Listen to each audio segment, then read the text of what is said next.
നമസ്കാരം. Good afternoon sir. Good afternoon. എന്തുണ്ട് വിശേഷം? നല്ല വിശേഷമാണ്. നാളെ ഇന്ത്യൻ 2 എന്ന് പറയുന്ന മൂവിയുടെ റിലീസാണ്. അതെ, അത് രാവിലെ 6 മണിക്ക് തന്നെ ഷോ തുടങ്ങും. അതൊക്കെയാണ് ലേറ്റസ്റ്റ് ആയിട്ടുള്ള വിശേഷം. ശരിക്കും ഞാൻ ആലോചിക്കുകയായിരുന്നു, സാറിന്റെ വിശേഷങ്ങൾ എന്ന് പറയുമ്പോൾ ഏറ്റവും വലിയ വിശേഷമുള്ള സാറിനാണ്. കാര്യം ഏറ്റവും പുതിയ സിനിമയായ ഇന്ത്യൻ 2 നാളെ റിലീസുണ്ട്. 24 വർഷങ്ങൾക്ക് ശേഷം സാർ വർക്ക് ചെയ്ത ഒരു സിനിമയും ഇതേ മാസം തന്നെ വീണ്ടും വരുന്നുണ്ട്. അത് വേറൊരു ഇതും ചെയ്യാതെ നമ്മുടെ അതേ ഇന്നത്തെ കാലഘട്ടത്തിനനുസരിച്ച് വരുന്നുണ്ട്. അത് ശരിക്കും സാർ ഒരാളുടെ ഒരു കരിയറിൽ സത്യത്തിൽ വലിയൊരു കാര്യമല്ല. അതായത് പുതിയ കാലഘട്ടത്തിനനുസരിച്ച് സാറിനൊപ്പം തന്നെ നിർത്താൻ പറ്റുന്ന ഒരു വർക്ക് തന്നെയാണ് ഇപ്പൊ വീണ്ടും ഇറങ്ങുന്നത് അല്ലേ? സാർ ഇന്ന് ആലോചിക്കുമ്പോൾ എനിക്ക് തോന്നുന്നു സാർ ക്ലോസ് ടു ഒരു 30 years ആയില്ലേ ഇവിടെ കരിയർ തുടങ്ങിയിട്ട് തന്നെ ആസ് എ കോസ്റ്റ്യൂം ഡിസൈനർ അല്ലേ? കോസ്റ്റ്യൂം ഡിസൈനിങ് അതെ 94 സ്റ്റാർട്ട് ചെയ്തു. 94 അതെ, ഇപ്പൊ 30 വർഷമായി. ശരിക്കും ഇപ്പൊ ആലോചിക്കുമ്പോ സാറിന് തന്നെ വിശ്വസിക്കാൻ പറ്റുന്നുണ്ട് ഒരു 30 വർഷമായിട്ട് ഇത്രയും താരങ്ങൾക്കും ഇത്രയും സിനിമകളും. അത് ശരിയാ, ഇപ്പോഴും അങ്ങനെ തന്നെയാണല്ലോ. എന്താ പറയാ, ഒരു വർക്ക് അന്ന് എങ്ങനത്തെ ടെൻഷനാണോ ഒരു വർക്ക് കമ്മിറ്റ് ചെയ്ത് അത് ജോയിൻ ചെയ്ത് വർക്ക് ചെയ്യുമ്പോൾ അതേ ടെൻഷൻ ഒരു ചെറിയ വർക്കാണെങ്കിൽ എന്താ പറയാ, നമ്മളെ വലുത് ചെറുതും നല്ല ഞാൻ പറയാം. എന്നാലും നമുക്ക് അറിയില്ല, ഇപ്പൊ ഇന്ത്യൻ 2 കൂടെ നമുക്ക് കമ്പയർ ചെയ്യാൻ പറ്റില്ല. നമ്മളൊരു ചെറിയ ബഡ്ജറ്റിൽ ചെറിയ സമയത്ത് എടുക്കുന്ന ഒരു പടം അത് കമ്മിറ്റ് ചെയ്താൽ പോലും നമുക്ക് എനിക്ക് അന്നും അപ്പൊ എനിക്ക് തോന്നുന്നു ടെൻഷൻ കൂടിയിട്ടുള്ളതേ ഉള്ളൂ. റിലാക്സ്ഡ് അല്ല. അതുകൊണ്ടാണ് ഞാനിപ്പോ റിലാക്സ്ഡ് അതായത് കുറച്ച് റിലാക്സ് ആവാൻ വേണ്ടിയിട്ടാണ് ഞാൻ ഇപ്പോഴും ഒരു ചെറിയൊരു വ്യവസ്ഥ വെച്ചത്. ഈ നോർമൽ മൂവീസ് ചെയ്യുന്നില്ല തൽക്കാലം. കാരണം എന്തെങ്കിലും കോസ്റ്റ്യൂമിൽ വെറൈറ്റി ഉള്ള, കാരണം എനിക്കിത് രണ്ടായാലും ഒറ്റയാണ്. അപ്പൊ അതുകൊണ്ട് ഞാനപ്പോ വിചാരിക്കും ശരി എന്തെങ്കിലും വെറൈറ്റി വർക്ക് ഉള്ളത് ചെയ്യാമെന്ന് കരുതിയിട്ടാണ് ഞാനിപ്പോ ഈ ഫാന്റസിയും പീരിയഡ് കോസ്റ്റ്യൂം അങ്ങനെയുള്ള ഒരു ഏരിയയിലേക്ക്, കാരണം മാമാങ്കം പൊടിയും തൊട്ട് ഇപ്പൊ ഒരു 8 വർഷം ആയി ഇപ്പൊ അങ്ങനെ ഒരു ചെറിയ ഒരു സെലക്റ്റീവിലേക്ക് ഒന്ന് മാറിയിട്ട്. ശരിക്കും സാധാരണ എല്ലാവരും പേരിനോടൊപ്പം വെക്കുന്നത് ഒന്നെങ്കിൽ സ്ഥലപ്പേര്, അതല്ലെങ്കിൽ അവർ വന്ന ഏതെങ്കിലും സ്ഥാപനം, അല്ലെങ്കിൽ അങ്ങനെയുണ്ട്. ഈ SP സതീഷിൽ സത്യത്തിൽ SB സാറിന്റെ ഒരു തുടക്കത്തിന്റെ ഒരു ഓർമ്മയ്ക്കായിട്ട് വെച്ചേക്കുന്നതാണോ? അല്ല, ഞാന് സായിബാബ ഭക്തനാണ്. അപ്പൊ SB എന്ന് പറയുന്നത് ഞാൻ എന്റെ ഷോപ്പിന്റെ പേര് SB സ്റ്റിച്ചിങ്. ഞാൻ ഒരു 23 വയസ്സുള്ളപ്പോൾ തൊട്ട് സത്യസായി ബാബ ഡിവോട്ടിയാണ്. അപ്പൊ സായിബാബ അപ്പോഴെന്റെ ഒരു എന്താ പറയാ, എനിക്ക് ഒരു പ്രത്യേക ഒരു ദർശനവും നമ്മള് അങ്ങനത്തെ ഒരു അവസ്ഥയിലല്ല നിന്നത്. ഞാൻ എന്റെ വീടിനും അതേണക്ക് എന്റെ സ്ഥാപനത്തിനും എന്റെ മുന്നിൽ ഒരാള് എനിക്ക്, അതാണ് ഞാൻ SB സതീശൻ എന്നാണ് വിളിക്കുന്നത്. സതീഷ് SB എന്ന് പോലും അല്ല. അപ്പൊ SB എന്ന് പറയുന്ന ഒരാൾ ഞാൻ ലൊക്കേഷൻ ഇല്ലെങ്കിൽ പോലും അദ്ദേഹത്തിന്റെ ഒരു പ്രസൻസ് അവിടെ ഉണ്ട് എന്നുള്ളൊരു ഭയങ്കര വിശ്വാസം എനിക്ക്. ഭയങ്കര ഒരു ശക്തിയാണ് ചേർന്നത്. ആ ശക്തിയാണ്. അതാണ് നമ്മൾ ഈ ദേവദൂതൻ എന്ന് പറയുന്ന പടം എനിക്ക് ഭയങ്കരമായി സ്വാധീനിച്ചൊരു പടമാണ്. കാരണം എന്ന് പറഞ്ഞാൽ ഞാൻ എന്തുകൊണ്ട്, പക്ഷെ നമുക്ക് അതിലെ ലാലേട്ടൻ ചെയ്യുന്ന ക്യാരക്ടറിന്റെ ചില സംഭവങ്ങളിൽ എനിക്കൊക്കെ നമുക്കൊക്കെ അത് ഭയങ്കര വ്യക്തമായിട്ട് എനിക്കൊക്കെ അത് ഫീൽ ചെയ്യും. നമ്മൾ ചിലപ്പോൾ ഒരു ജോത്സ്യനാണോ എന്ന് പോലും നമുക്ക് പ്രവചിക്കാം. നമ്മുടെ ഒരു വർക്കിന്റെ ഒരു സാധനം എവിടെയെങ്കിലും നിൽക്കുമ്പോൾ എന്റെ കൂടെ കുറെ കണ്ടിന്യൂ ചെയ്ത് എന്റെ അസിസ്റ്റൻസിനൊക്കെ തന്നെ പലർക്കും അറിയാൻ പറ്റും. ഞാൻ പറയും ഇന്ന രീതിക്കാണ്, ഒന്ന് നോക്കിക്കോളൂ എന്ന് പറഞ്ഞു കഴിഞ്ഞാൽ അവര് അതൊന്ന് ചെക്ക് ചെയ്താൽ കോസ്റ്റ്യൂം വണ്ടിയിലോ അല്ലെങ്കിൽ എന്തെങ്കിലും കറക്റ്റ് ആയിട്ടൊരു എന്തെങ്കിലും ഒരു സംഭവം ഉണ്ടായിരിക്കും അവിടെ എടുക്കാനോ അല്ലെങ്കിൽ അത് മിസ് ചെയ്ത് പോയാൽ അന്നത്തെ ഷൂട്ട് നടക്കാതിരിക്കാനോ. അത് കാരണം അത് അങ്ങനെയൊക്കെ ഒരു സംഭവം ഉണ്ട്. നമ്മളുടെ മുന്നിലൊരു ആളുണ്ട്. അതല്ലാതെ നമുക്കും ഈ പറയാൻ പറ്റില്ലല്ലോ. നമ്മള് എന്ന് പറയുന്ന ഒരു സ്ഥലത്ത് സിനിമയായിട്ട് യാതൊരു ബന്ധവും ഇല്ലാത്ത ഒരു സ്ഥലത്ത് ആദ്യം അച്ഛന്റെ ഹോട്ടൽ ബിസിനസ് അതിനെ സഹായിച്ചു നിന്ന് ഞാനൊരു തുന്നൽ തയ്യൽ പോകുന്നു, തയ്യൽ പഠിക്കുന്നു. അവിടുന്ന് നമ്മള് അടൂരെന്ന് പറയുന്ന എന്താ പറയാ ലോക സിനിമയുടെ സംവിധായകന്റെ കൂടെ സഹകരിക്കാൻ പറ്റുന്നു. അവിടുന്ന് നമ്മൾ ഇന്നിപ്പോ വന്ന് നിൽക്കുന്ന ഇന്ത്യൻ ശങ്കർ എന്ന് പറയുന്നേയും കമലഹാസൻ എന്ന് പറയുന്നേയും ഇന്ത്യൻ സിനിമ എന്ന് പറയാൻ പറ്റൂല, ലോക സിനിമയിലെ തന്നെ അവരോട് ഒപ്പം നിന്ന് വർക്ക് ചെയ്യാൻ പറ്റുക എന്ന് പറയുമ്പോഴത്തേക്ക് ഒരിക്കലും ഞാൻ സതീശൻ എന്ന് പറയുന്ന ഒരു വ്യക്തിക്ക് അപ്പുറം എന്തോ ഒരു സംഭവം നമ്മളിലുണ്ട്. അങ്ങനെ ഒരു ആർക്കുണ്ടെന്ന് വിശ്വസിക്കുന്ന ഒരാളാണ് സാർ. ഇപ്പൊ പറയുമ്പോ തന്നെ ആലോചിക്കുകയാണ് ശരിക്കും സാറിന് എഴുന്നേറ്റത് ഒരു കൈയ്യടി വരണം. കാരണം 30 വർഷം സാർ അങ്ങനെ ഒരു ഗ്രാഫാണ് കൊണ്ട് നടന്നേക്കുന്നത്. സോ ഒരു വലിയ കൈയ്യടി സാറിന് ഇപ്പം ഞങ്ങൾ തരികയാണ് അങ്ങോട്ട്.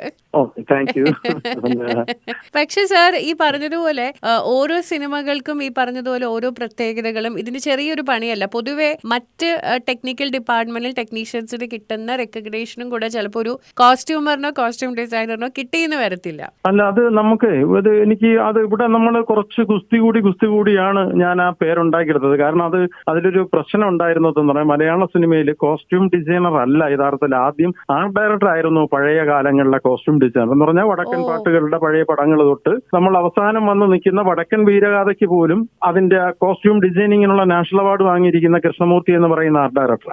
അപ്പൊ അത് അന്ന് അങ്ങനെയാണ് അത്. കാരണം രാജീവ് അഞ്ചൽ ആണ് അന്ന് നമ്മുടെ എന്താ പറയുക, നമ്മുടെ ഈ പടം, നമ്മുടെ ഈ പുറപ്പാടിന്റെ കോസ്റ്റ്യൂം ഡിസൈനർ രാജീവ് അഞ്ചലാണ്. അദ്ദേഹം അതിന്റെ ആർട്ട് ഡയറക്ടറാണ്.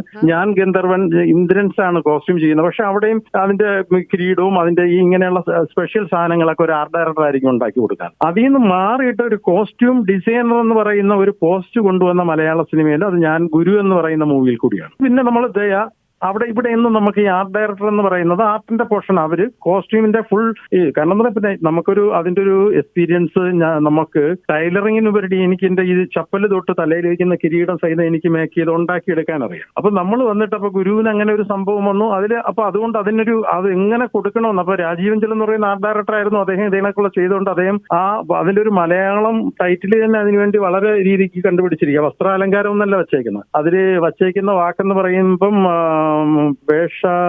അത് പെട്ടെന്ന് കോസ്റ്റ്യൂം ഡിസൈനർ വേഷവിധാന, ഞാൻ അതിന്റെ വാക്ക് അത് ആ ഒരു ഇഷ്ടപ്പെട്ടതിലേ അത് കിട്ടിയുള്ളൂ. സത്യത്തിൽ അതുവരെ ഒരു ഐഡന്റിറ്റി ഇല്ലാതിരുന്ന ഒരു ഡിപ്പാർട്ട്മെന്റ് ആയിരുന്നു. അപ്പം ഡിപ്പാർട്ട്മെന്റ് ആയിരുന്നു. അപ്പൊ കാരണം അങ്ങനെ ഒരു വസ്ത്രാലങ്കാരം ഒന്നൊരു ടൈറ്റിൽ കാണിക്കും, അങ്ങനെ പോവുക. പക്ഷെ ഇങ്ങനെയുള്ള ഒരു സ്പെഷ്യൽ വർക്കുകളൊക്കെ വരുമ്പോഴത്തേക്ക് അതിന്റെ അവാർഡുകളും കാര്യങ്ങളെല്ലാം ആർട്ട് ഡയറക്ടർക്കാണ് പോകുന്നത്. കാരണം അവരാണ് അന്ന് പണി എടുക്കുന്നത് സത്യത്തിൽ. കാരണം കൃഷ്ണമൂർത്തി സാറ് ഞാൻ കോസ്റ്റ്യൂം ഡിസൈനറായിട്ട് പോകുമ്പോൾ മദ്രാസ് ചെല്ലുമ്പോൾ അദ്ദേഹം അപ്പോഴും തമിഴ് പടങ്ങളൊക്കെ ഞാൻ നല്ല റിലേഷൻ ഉള്ള ആരാ, നമ്മൾ തമ്മിൽ നല്ല ഇതായിരുന്നു. കാരണം കോസ്റ്റ്യൂമിന്റെ പല സ്ഥലങ്ങളിലും അദ്ദേഹം വന്നിരുന്നാണ് കോസ്റ്റ്യൂം പർച്ചേസ് ചെയ്യുന്നതും മറ്റു കാര്യങ്ങളും ചെയ്യുന്നത്. ആർട്ട് ഡയറക്ടറാണ് ആ പടത്തിന്റെ. അപ്പൊ അതിൽ കോസ്റ്റ്യൂം ചെയ്യുന്നവർ അതിന്റെ പിന്നിൽ ഇങ്ങനെ നിൽക്കുകയാണ്. കാരണം അവർക്ക് അതിന്റെ ഒരു റിസ്കോ മറ്റു കാര്യങ്ങളോ ഇല്ല. പക്ഷെ അത് നമ്മൾ മൊത്തത്തിൽ ഞാൻ വരുന്ന സമയത്ത് ഞാൻ ഇതിന്റെ മൊത്തം ഇത് ഏറ്റെടുക്കുകയും അതുകൊണ്ട് തന്നെയാണ് അവിടെ നിന്ന് കണ്ടിന്യൂ. പിന്നെ അപ്പൊ അവിടെ ഒരു ടൈറ്റിലിന് വേറൊരു വ്യത്യാസമില്ല. അതിന്റെ എല്ലാ സ്പെഷ്യൽ വർക്കുകൾ വരുന്നതിന്റെയൊക്കെ ടൈറ്റിൽ നമുക്ക് തന്നെ തരും. അതുകൊണ്ട് അവിടുന്ന് കണ്ടിന്യൂ 9 ടൈം എനിക്ക് സ്റ്റേറ്റ് അവാർഡ് ഉണ്ട്. അപ്പൊ അതെല്ലാ പടത്തിനും അങ്ങനെയുള്ള ടൈറ്റിലും കോസ്റ്റ്യൂം ഡിസൈനർ എന്നുള്ള രീതിക്കാണ് വെക്കുന്നത്. 1 ടൈം നാഷണൽ അവാർഡ്, പിന്നെ ഒത്തിരി അല്ലാത്ത അവാർഡുകളും ഉണ്ട്. ശരിക്കും സാർ ആദ്യം അസിസ്റ്റ് ചെയ്ത് തന്നെയാണോ തുടങ്ങുന്നത്? ഇല്ല. ഞാൻ സിനിമയുടെ ക്യാമറയോ ഒരു ഷൂട്ടിംഗ് ലൊക്കേഷനിൽ പോലും പോയിട്ടില്ല. ഞാൻ ചെയ്യുന്നതെന്ന് പറഞ്ഞാൽ ഞാൻ ചെയ്തത് നാടകങ്ങൾ ഇഷ്ടം പോലെ ചെയ്തിട്ടുണ്ട് കേട്ടോ. ഒത്തിരി നാടകങ്ങൾ, അമച്ചർ നാടകവും പ്രൊഫഷണൽ നാടകങ്ങൾക്കും ഒത്തിരി കോസ്റ്റ്യൂം ചെയ്തിട്ടുണ്ട്. അവിടുന്നാണ് ഞാൻ എന്റെ ഒരു നാടകം കാണുകയും അടൂർ സാർ അത് നാടകത്തിന്റെ ഉദ്ഘാടനത്തിന് വന്ന് അദ്ദേഹം അത് കാണുകയും അവിടെ വെച്ച് എന്നെ പരിചയപ്പെടുകയും അത് കഴിഞ്ഞ് 1.5-2 വർഷത്തിനകം കഴിഞ്ഞിട്ടാണ് അദ്ദേഹത്തിന്റെ കഥാപുരുഷൻ എന്ന് പറയുന്ന പടത്തിന് വേണ്ടിയിട്ട് എന്നെ വിളിച്ച് ഞാൻ പോയി. അങ്ങനെയാണ് സിനിമയിലേക്ക് വരുന്നത്. ശരിക്കും സാറ് തുടങ്ങുന്നത് തന്നെ ഒരു അവാർഡ് പടം എന്ന് അക്കാലത്ത് പിന്നെ അത് വലിയ വർക്കാണ്. അടൂർ സാറിന്റെ സ്പെഷ്യൽ വർക്കാണ്. കാരണം അടൂരിന്റെ അന്ന് എനിക്ക് തോന്നുന്ന എത്രയോ നാഷണൽ അവാർഡ് കിട്ടിയ ഒരു വർക്കാണ്. നാഷണൽ അവാർഡുകൾ എത്രയോ എണ്ണം കിട്ടിയ വർക്കാണ്. അതും വളരെ സ്പെഷ്യൽ വർക്ക്. കാരണം എന്ന് പറയുമ്പോഴത്തേക്ക് 1920 കാലഘട്ടം തൊട്ട് ഏകദേശം ഒരു 1985-90 വരെ എനിക്ക് തോന്നുന്നു, 1990 വരെ വരുന്ന ഒരു ഏരിയ സബ്ജക്ട് കഥ പറയുന്നുണ്ട്. അതിൽ അവിടുന്ന് സാറ് നാഷണൽ അവാർഡ് നേടിയ ഒരു ചിത്രത്തിൽ നിന്ന് പിന്നെ നേരെ പോകുന്നത് ഓസ്കറിലേക്ക് ആദ്യമായി നോമിനേറ്റ് ചെയ്യുന്ന ഒരു മലയാള പടത്തിലേക്കാണ് ഗുരു. അതെ, അത് സെക്കൻഡ് മൂവിയാണ്. അതെന്റെ രണ്ടാമത്തെ മൂവി. കഥാപുരുഷൻ കഴിഞ്ഞിട്ട് ചെയ്യുന്നത് അതെ ഗുരുവായി. ശരിക്കും അത് ഒരു ഡിസൈനർ അല്ലെങ്കിൽ ഒരു വർക്ക് ചെയ്യുന്ന ഒരാളെ സംബന്ധിച്ച് വലിയൊരു കാര്യം. രണ്ടാമത്തെ പടം തന്നെ വലിയ കാര്യം. കാരണം 1500 ജൂനിയർ ആർട്ടിസ്റ്റ് അടക്കമുള്ള ആൾക്കാരൊക്കെ കോസ്റ്റ്യൂം കൊടുത്തിട്ട് അങ്ങനത്തെ ഒരു പടം മേക്ക് ചെയ്യണം. അതാണ് ഞാൻ പറയുന്നത്. അതൊക്കെ നമ്മൾ ഏറ്റെടുക്കുമ്പോൾ നമ്മുടെ മുന്നിൽ ഒരു എക്സ്പീരിയൻസ്, ഒരു പ്രാക്ടീസോ ഇല്ല. പക്ഷെ നമ്മുടെ മനസ്സിന്റെ ഉള്ളിൽ ഒരാൾ നമ്മളോട് പറയുന്നുണ്ട് നിനക്കിത് പറ്റും, നീ അത് ഏറ്റെടുക്കൂ എന്ന് പറയാനായിട്ട് ഒരു ശക്തിയുണ്ട്. അല്ലെങ്കിൽ നമുക്കതൊന്നും ഏറ്റെടുത്ത് നമ്മൾ ഭയന്ന് വഴിയിൽ നിന്ന് പോകും. അതിന്റെയൊക്കെ ഒരു സംഭവം കണ്ടു കഴിഞ്ഞാൽ മലയാള സിനിമ നമ്മൾ അതൊരു എന്താ പറയുക, അതാണ് ഞാൻ പറയുന്നത്. നമ്മൾ ഒരിക്കലും സതീശൻ എന്ന ഒരു വ്യക്തി, അത് എന്റെ കാര്യത്തിൽ എനിക്ക് ഈ നിമിഷം വരെ എനിക്ക് അങ്ങനെ അഹങ്കരിക്കാനേ പറ്റത്തില്ല. ആ സാധനം എപ്പോഴും ആ സ്വിച്ച് ഓഫ് ചെയ്യണം, നമ്മൾ അവിടെ നിൽക്കും. അങ്ങനെ ഒരു സ്പാർക്ക് ഉണ്ട്. ആ സ്പാർക്കാണ് സത്യത്തില് ഇന്ന് തന്നെ ഇപ്പൊ ഇന്ത്യൻ പടത്തിലെന്ന് പറഞ്ഞാൽ ഈ വേൾഡിൽ അവർ നടക്കാൻ ഇനി ഒരു സ്ഥലം, ഒരുപാട് സംഭവങ്ങൾ നടന്നിട്ട് അതിന്റെ ഒരു കോസ്റ്റ്യൂം ഉണ്ട്. ഒരു വളരെ വിലപ്പെട്ട ഒരു കോസ്റ്റ്യൂം. വിലപ്പെട്ടെന്ന് വെച്ചാൽ ഏകദേശം ഒരു ഡ്രസ്സ് ഒരു 15 ലക്ഷം രൂപയ്ക്ക് മേളിൽ വില വരുന്ന ഒരു കോസ്റ്റ്യൂം ഉണ്ട്, ഒരു ക്യാരക്ടറിന്. അത് ഒത്തിരി സ്ഥലങ്ങളിൽ അവർ നടന്നിട്ട് പറ്റാതെ വരുമ്പോൾ അതിന്റെ ആർട്ട് ഡയറക്ടറാണ് പറഞ്ഞിട്ട്, മുത്തുരാജ് എന്ന് പറയുന്ന ആള് പറഞ്ഞിട്ടാണ് എന്നെ വിളിക്കുന്നതും അവർ വിളിച്ചിട്ട് ഞാൻ ശങ്കർ സാറുമായിട്ട് മീറ്റ് ചെയ്യുന്നതും. അപ്പോഴും ഞാൻ ചെന്ന് പറയുന്നതെന്ന് പറഞ്ഞാൽ ഞാനിത് ചെയ്തിട്ടില്ല, പക്ഷെ ഞാൻ എന്നെ കൊണ്ട് ഇത് ചെയ്യാൻ പറ്റും സാർ, അതെനിക്ക് കുഴപ്പമില്ല, അത് ചെയ്യാൻ പറ്റിയാലോ. ഓക്കെ. അപ്പൊ ഞാൻ പറഞ്ഞ ഡേറ്റ് സമയവും പറയാൻ പറ്റത്തില്ല. അപ്പൊ ശങ്കർ സാർ അപ്പോഴും പറയുന്നുണ്ട് അതും കുഴപ്പമില്ല, പ്രൊഡക്ഷനല്ല, നിങ്ങൾ എന്നാണ് റെഡി ആവുന്നതെന്നുള്ളൊരു ഒരു ഏരിയ മാത്രം പ്രൊഡക്ഷനിൽ കൊടുക്കുക, അതനുസരിച്ച് നമുക്ക് ഷൂട്ട് പ്ലാൻ ചെയ്യാന്ന് പറയാം. ഞാൻ അങ്ങനെ 4 മാസം ആ ഒരു ഡ്രസ്സിന് വേണ്ടി ചോദിച്ചും കൊണ്ടാണ് അതിന്റെ പണി തുടങ്ങുന്നത്.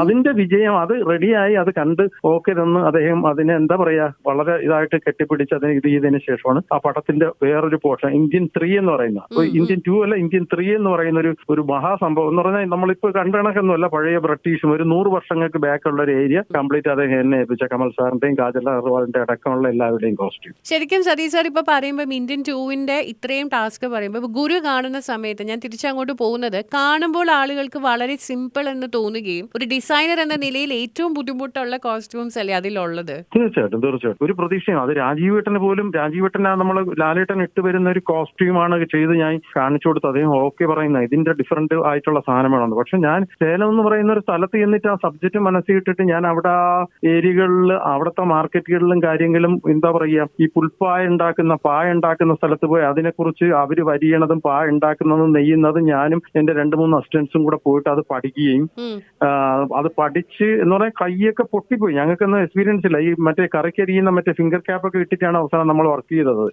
എന്നിട്ട് അങ്ങനെയൊക്കെയാണ് ഈ സുരേഷ് ഏട്ടന്റെയും കാവേരിയുടെയൊക്കെ ആ ഡ്രസ്സൊക്കെ നമ്മൾ നെയ്ത്, ഈ പുൽപ്പായുണ്ട് ഉണ്ടാക്കുന്ന പായുണ്ട് നെയ്താണ് അതെല്ലാം ഉണ്ടാക്കിയേക്കണം.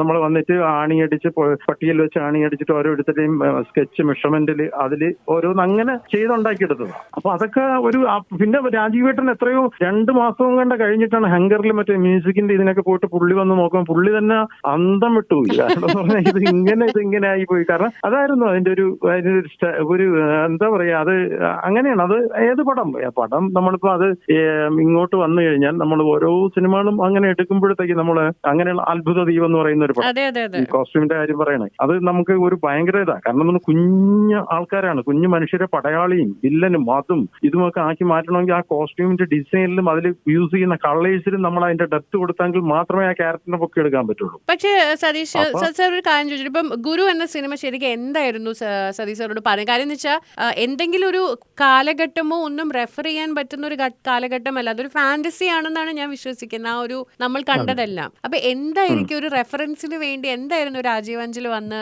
പറഞ്ഞു തന്നത്? എന്ത് കാലഘട്ടം, എന്ത് മനുഷ്യർ? അതിന്റെ കാര്യം വന്നു കഴിഞ്ഞാൽ നമുക്ക് എങ്ങനെയെന്ന് വെച്ചാൽ രാജീവേട്ടൻ ആ പടത്തിന്റെ സത്യത്തില് രാജീവേട്ടന്റെ മനസ്സിൽ എന്തോ ഒരു സാധനമുണ്ട്. അപ്പൊ അപ്പുപ്പന്താടി എന്ന് പറയുന്ന സീരിയലിൽ ഷൂട്ട് നടക്കുകയാണ്. അപ്പൊ സീരിയൽ നടക്കുമ്പോൾ അതിലും കോസ്റ്റ്യൂമിന് വലിയ പ്രാധാന്യമുള്ള ഇതായതുകൊണ്ട് അതിന്റെ ഒരു പ്രത്യേക സമയത്ത് എന്നെ പരിചയപ്പെടുകയും റോയ് ഫിലിപ്പ് എന്ന് പറയുന്ന കൺട്രോളറിന്റെ ശ്യാമപ്രസാദിന്റെ മരണം ദുർബലം എന്ന് പറയുന്ന വർക്കിൽ വെച്ച് പരിചയപ്പെടുകയും അപ്പൊ ഇന്നണക്ക് അവിടെ കോസ്റ്റ്യൂമിന് കുറച്ച് പ്രശ്നങ്ങളുണ്ട്, ഒരു ആളിനെ തിരക്കിക്കൊണ്ടിരിക്കുകയാണ്, അത് ചെയ്യാമോ എന്ന് ചോദിച്ചു. ഞാൻ അങ്ങനെ ചെല്ലാണ്. അപ്പൊ രാജീവ് അഞ്ചൽ എന്ന് പറയുന്ന ഒന്ന് സൂപ്പർ ഹിറ്റ് കാശ്മീരും ബട്ടർഫ്ലൈസും ഒക്കെ ചെയ്തിരിക്കുന്ന സംവിധായകനുമാണ്. ഞാൻ അങ്ങനെ ചെന്ന് മീറ്റ് ചെയ്യും. അപ്പൊ അതിൽ സീരിയലാണെങ്കിലും ഭയങ്കര ഡിഫറന്റ് ആയിട്ടുള്ള കോസ്റ്റ്യൂമിന്റെ വർക്കുണ്ട്. അപ്പൊ ആദ്യമൊന്നും രാജീവേട്ടൻ എനിക്ക് ഇത് തന്നില്ല. കാരണം പുള്ളിയുടെ ഒരു സ്റ്റൈലില് ഇപ്പൊ സാധാരണ ഈ നേരത്തെ ഈ പറഞ്ഞ ഒരു അവസ്ഥയുണ്ടല്ലോ, ഒരു കോസ്റ്റ്യൂമറെ കാണുന്ന ഒരു അവസ്ഥയുണ്ടല്ലോ സിനിമയിൽ, നമ്മളിപ്പോ നേരത്തെ ചർച്ച ചെയ്ത ആ ഒരു അവസ്ഥയിൽ തന്നെയാണ് കണ്ട് ആദ്യം നിന്നത്. അപ്പൊ ഇവര് അതേ കണക്ക് തന്നെ ഞാൻ ചെല്ലുമ്പോഴത്തേക്ക് അവിടെ ഒരു ദിവസം ഒരു 4-5-ാമത്തെ ദിവസം ഒരു സ്പെഷ്യൽ കോസ്റ്റ്യൂം ആ സീരിയലിൽ വേണം. അപ്പൊ ആർട്ട് ഡയറക്ടറെ വിളിച്ച് പറയുന്നു, ഈ പഴയതുപോലെ അവിടെയുള്ള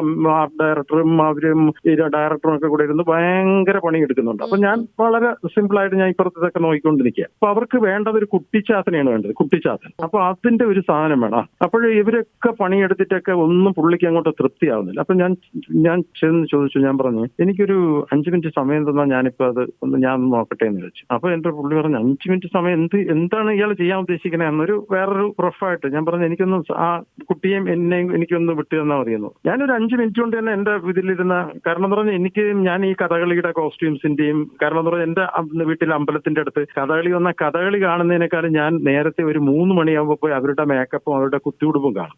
അത് എന്തിനു വേണ്ടിയിട്ടെന്ന് വെച്ചാൽ ഇതേ ക്ഷേത്രത്തിലും അടുത്തുള്ള ക്ഷേത്രത്തിലും ഈ തൂക്കമുണ്ട്, വില്യൻ തൂക്കവും കുത്തിയോട്ടും ഉണ്ട്. അപ്പൊ ഇവരെ അണിയിച്ചൊരുക്കുന്ന പരിപാടി എനിക്കുള്ളതാണ്. അപ്പൊ ഞാൻ എന്നെ കൊണ്ട് പറ്റുന്ന രീതിക്ക് ഭംഗിയായിട്ട് ഞാൻ കെട്ടി ഒരുക്കിയെടുക്കും ഈ കുട്ടികളെ, ഈ താലപ്പൊലിക്കും ഇതിനു വേണ്ടി. അപ്പൊ അതിനുവേണ്ടി തന്നെ ആൾക്കാർ ക്യൂ നിൽക്കും എന്റെ അടുത്ത് വന്ന് ഒരുക്കാൻ വേണ്ടിയിട്ട്. അതൊന്നും വേറൊരു ഇതല്ല, നമുക്കതൊരു സാറ്റിസ്ഫാക്ഷൻ, നമ്മുടെ ഒരു ഇത് ചെയ്യാന്ന് പറഞ്ഞു. അപ്പൊ അതുകൊണ്ട് ഞാൻ അതിന്റെ മിക്സ് ചെയ്തും കൊണ്ട് ഞാൻ ഈ തെയ്യത്തിന്റെയും കഥകളിയുടെയും ഒക്കെ കൂടെ മിക്സ് ചെയ്ത് റെഡും ഇതുമൊക്കെ കെട്ടി ഞാൻ അവിടുന്ന് തന്നെ ഒരു മരിച്ചീനിയുടെ ഒരു കമ്പൊടിച്ചിട്ട് ഒരു ഇയാളെ കയ്യിൽ പിടിക്കാനായിട്ട് 2 കല്ലപ്പുറത്തും ഇപ്പുറത്തും ഒക്കെ വെച്ച് കെട്ടി അതിനകത്ത് ഒരു വൈറ്റ് പാച്ചും കൊടുത്ത് തുണിയും ബ്ലാക്കും തുണിയും ചുറ്റി എവന്റെ കൊടുത്ത് ഞാൻ കണ്ണിന്റെ അവിടെ ഞാൻ തന്നെ മേക്കപ്പും അതിന്റെ സാധനം ചെയ്ത് മേക്കപ്പ്മാനെ കൊണ്ടൊരു കണ്ണ് ഞാൻ വരപ്പിച്ചിട്ട് ഞാൻ കൊണ്ടുവന്ന് രാജീവേട്ടന്റെ അടുത്ത് കാണിച്ചു. രാജീവേട്ടൻ അപ്പോഴീ പറഞ്ഞ കണക്ക് ഗുരുവിന്റെ കോസ്റ്റ്യൂം ഡിസൈൻ ആദ്യം ഉണ്ടതുപോലെ പുള്ളി അങ്ങ് ആഹാ ഇതായിപ്പോയി. പുള്ളിക്ക് ഭയങ്കര ഇതായി. എന്നിട്ട് അത് കണ്ടിട്ടാണ് അന്ന് 5 ദിവസമായിട്ട് എന്നിട്ട് എന്റെ ചോദിക്കുകയാണ്, നിങ്ങൾ എവിടെയാണ് പഠിച്ചതെന്ന് വെച്ചു. അപ്പൊ ഞാൻ ഡ്രാമ സ്കൂളാണ്, നാഷണൽ അക്കാദമി തിയേറ്റർ സ്റ്റഡീസ് എന്ന് പറയുന്ന ഇതാണ്. പിന്നെ അടൂരിന്റെ വർക്ക് ചെയ്ത ആളാണോ, സോറി എന്ന് പറഞ്ഞാൽ പുള്ളി അങ്ങോട്ട് അവിടം തൊട്ട് വേറൊരു ട്രീറ്റ് ആയി.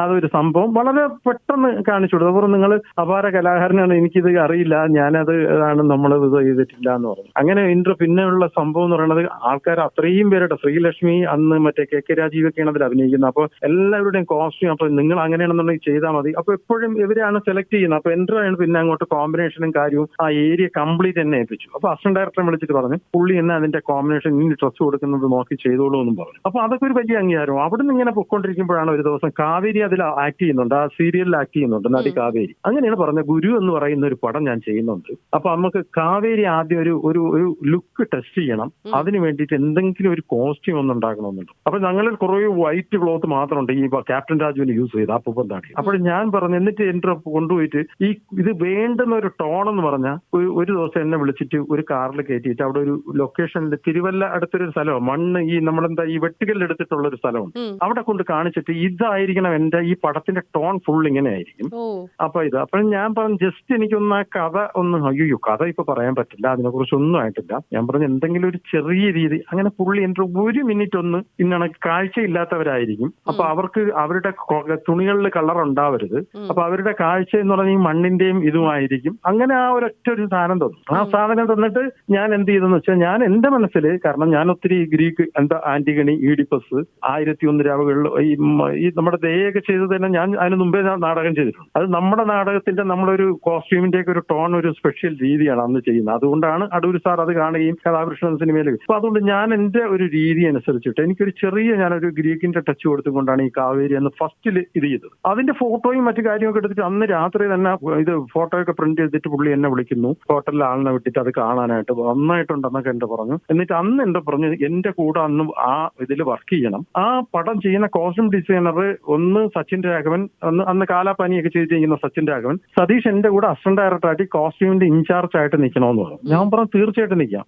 അപ്പോഴെനിക്ക് ആക്ടിങ് ഇതുള്ളത് കൊണ്ട് ഞാൻ പറഞ്ഞു എനിക്ക് അതിൽ അഭിനയിക്കാൻ ഒരു വേഷം, അത് പിന്നെ ഉറപ്പായിട്ട് സതീഷിനായാലും വേഷം ചെയ്യാം. ഇപ്പോഴും തൊട്ട് താടിയും ഇതൊന്നും എടുക്കരുത് എനിക്ക്, കാരണം ഈ ഫോട്ടോഷൂട്ട് ഇപ്പോൾ ഉടൻ തന്നെ വരുന്നുണ്ട്. അപ്പൊ എനിക്കൊരു 10 പേര് അങ്ങനെയുള്ള ഫിഗർ ഉള്ളവർ വേണം. അപ്പൊ അപ്പോഴത്തന്നെ ഒരു ക്യാരക്ടർ ഡിസൈഡ് ചെയ്ത് പോകാന്ന് പറഞ്ഞു. ഞാനും ഭയങ്കര സന്തോഷമായിട്ട് അങ്ങനെ പോവാ. എന്നിട്ട് ഈ ബോംബെക്കാരും സച്ചിൻ രാഘവനും പങ്കജ് ഹോട്ടലിൽ ട്രിവാൻഡ്രത്ത് വന്ന് ഗുരുവിന്റെ കോസ്റ്റ്യൂം ഡിസൈനിങ് സ്റ്റാർട്ടായി. ഒരാഴ്ച അവർ പണി കിടക്കുന്നു. എന്നെ അവിടെ വിളിച്ചു, എന്നെ എന്റെ ഒരു അസിസ്റ്റന്റ്, ഒരു ടൈലറേയും കൂടെ വിളിച്ചിട്ട്, ഈ ശാന്തിഗിരി ആശ്രമത്തിലാണ് എല്ലാവരുടെയും പണി കിടക്കുന്നത്, സ്ക്രിപ്റ്റിന്റെയും മറ്റു കാര്യം. അവിടെ ഒരു ഫ്ലോറിൽ എനിക്കും ഒരു റൂം തന്നെന്ന് പറഞ്ഞാൽ ഒരു ഡിസൈൻ വന്നാൽ ഉടൻ സ്റ്റിച്ച് ചെയ്യണം. കാരണം അവിടുന്ന് എസ് കുമാർ എന്ന് പറയുന്ന ക്യാമറമാനാണ് അതിന്റെ ഫോട്ടോ ഷൂട്ട് ചെയ്യാൻ പോകുന്നത്. അപ്പൊ അദ്ദേഹമൊക്കെ അന്ന് ബിസി ആയിട്ട് നിൽക്കുന്ന ആളാണ്, ഷാരൂഖ് ഖാന്റെ ഒക്കെ പടം ചെയ്യുന്നത്. അപ്പൊ അങ്ങനെ നിൽക്കുമ്പോഴത്തേക്ക് ഇവരുടെ ഏതോ ഡേറ്റ് ഒക്കെ ഇവരുടെയൊക്കെ വാങ്ങിച്ചിട്ടുണ്ട്. മധുബാലും ഒന്ന് ഭയങ്കര ബിസി ആയിട്ട് നിൽക്കുകയാണ്. അപ്പൊ അങ്ങനെ അവരുടെ ഡേറ്റ് വാങ്ങിയിട്ടുണ്ട്, എല്ലാം ചെയ്തിട്ടുണ്ട്. അപ്പൊ ഞങ്ങൾ 4 5 ദിവസം അവിടെ വെയിറ്റ് ചെയ്തിട്ടും രാജീവട്ടം വന്ന് ഇറങ്ങുമ്പോൾ വാഹ ടെൻഷനാണ്. ഇതൊരിക്കും ഡിസൈൻ ഒന്നും ആയിട്ടില്ല.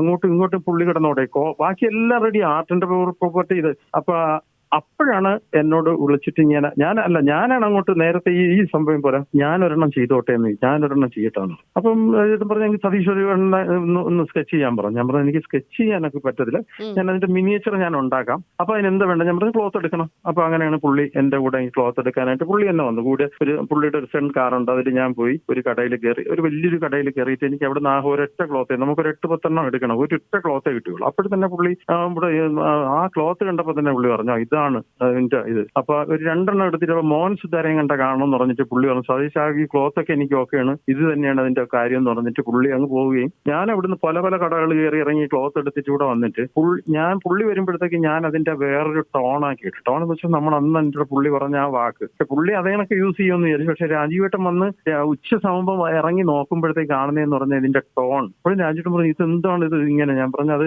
എത്ര സമയം എടുക്കുന്നത് നീ ചെയ്ത് കാണിക്കാൻ. പുള്ളി ഒരു സന്തോഷത്തിൽ ചോദിച്ചു. ഞാൻ പറഞ്ഞു ഇത് ട്രൈ ആയി കഴിഞ്ഞാൽ ഞാൻ 1/2 മണിക്കൂറിനകം ഇത് ചെയ്യാന്ന് പറഞ്ഞു. അങ്ങനെയാണെങ്കിൽ ഞാൻ ഇരിക്കാന്ന് പറഞ്ഞ പുള്ളി മേളുടെ റൂമിൽ പോയി ചെന്ന് അവര് അസിസ്റ്റന്റ് ഡയറക്ടർ എന്ന് പറഞ്ഞാൽ രാജേഷ് പിള്ള അടക്കം നമ്മളെ മരിച്ചു അവരടക്കം ട്രാഫിക്കിന്റെ ഡയറക്ടർ അടക്കം എല്ലാവരും അവിടെ ഇരുന്ന് എഴുതിക്കൊണ്ടിരിക്കുന്നു. ഞാൻ പെട്ടെന്ന് വന്ന് അത് കാരണം വളരെ സിമ്പിൾ ആയിട്ട് എനിക്കത് പെട്ടെന്ന് അതിന്റെ ഒരു പാറ്റേൺ ചെയ്ത് അതിന്റെ തലയെ കെട്ടി പുള്ളിയെ കൊണ്ടുവന്ന് കാണിക്കുകയാണ് ഡോർ തുറന്ന്. അപ്പോൾ പുള്ളി അവിടുന്ന് പേനയും സ്ക്രിപ്റ്റും ഒക്കെ അങ്ങോട്ട് മാറ്റി വെച്ചിട്ട് ഊട്ടി വന്ന് എന്നെ കെട്ടിപ്പിടിച്ചിട്ട് ഇതാണ് എന്റെ കോസ്റ്റ്യൂം, ഗുരുവിന്റെ കോസ്റ്റ്യൂം എന്ന് പറഞ്ഞിട്ട് അങ്ങനെയാണ് ആ കോസ്റ്റ്യൂം ഉണ്ടാകുന്നത്. സത്യത്തിൽ ഇതൊരു അവിടുന്നാണ് ഒരു ബുക്ക് എഴുതാനായിട്ട് ഇതൊക്കെ ഉണ്ടല്ലോ സതീഷ് സാറേ.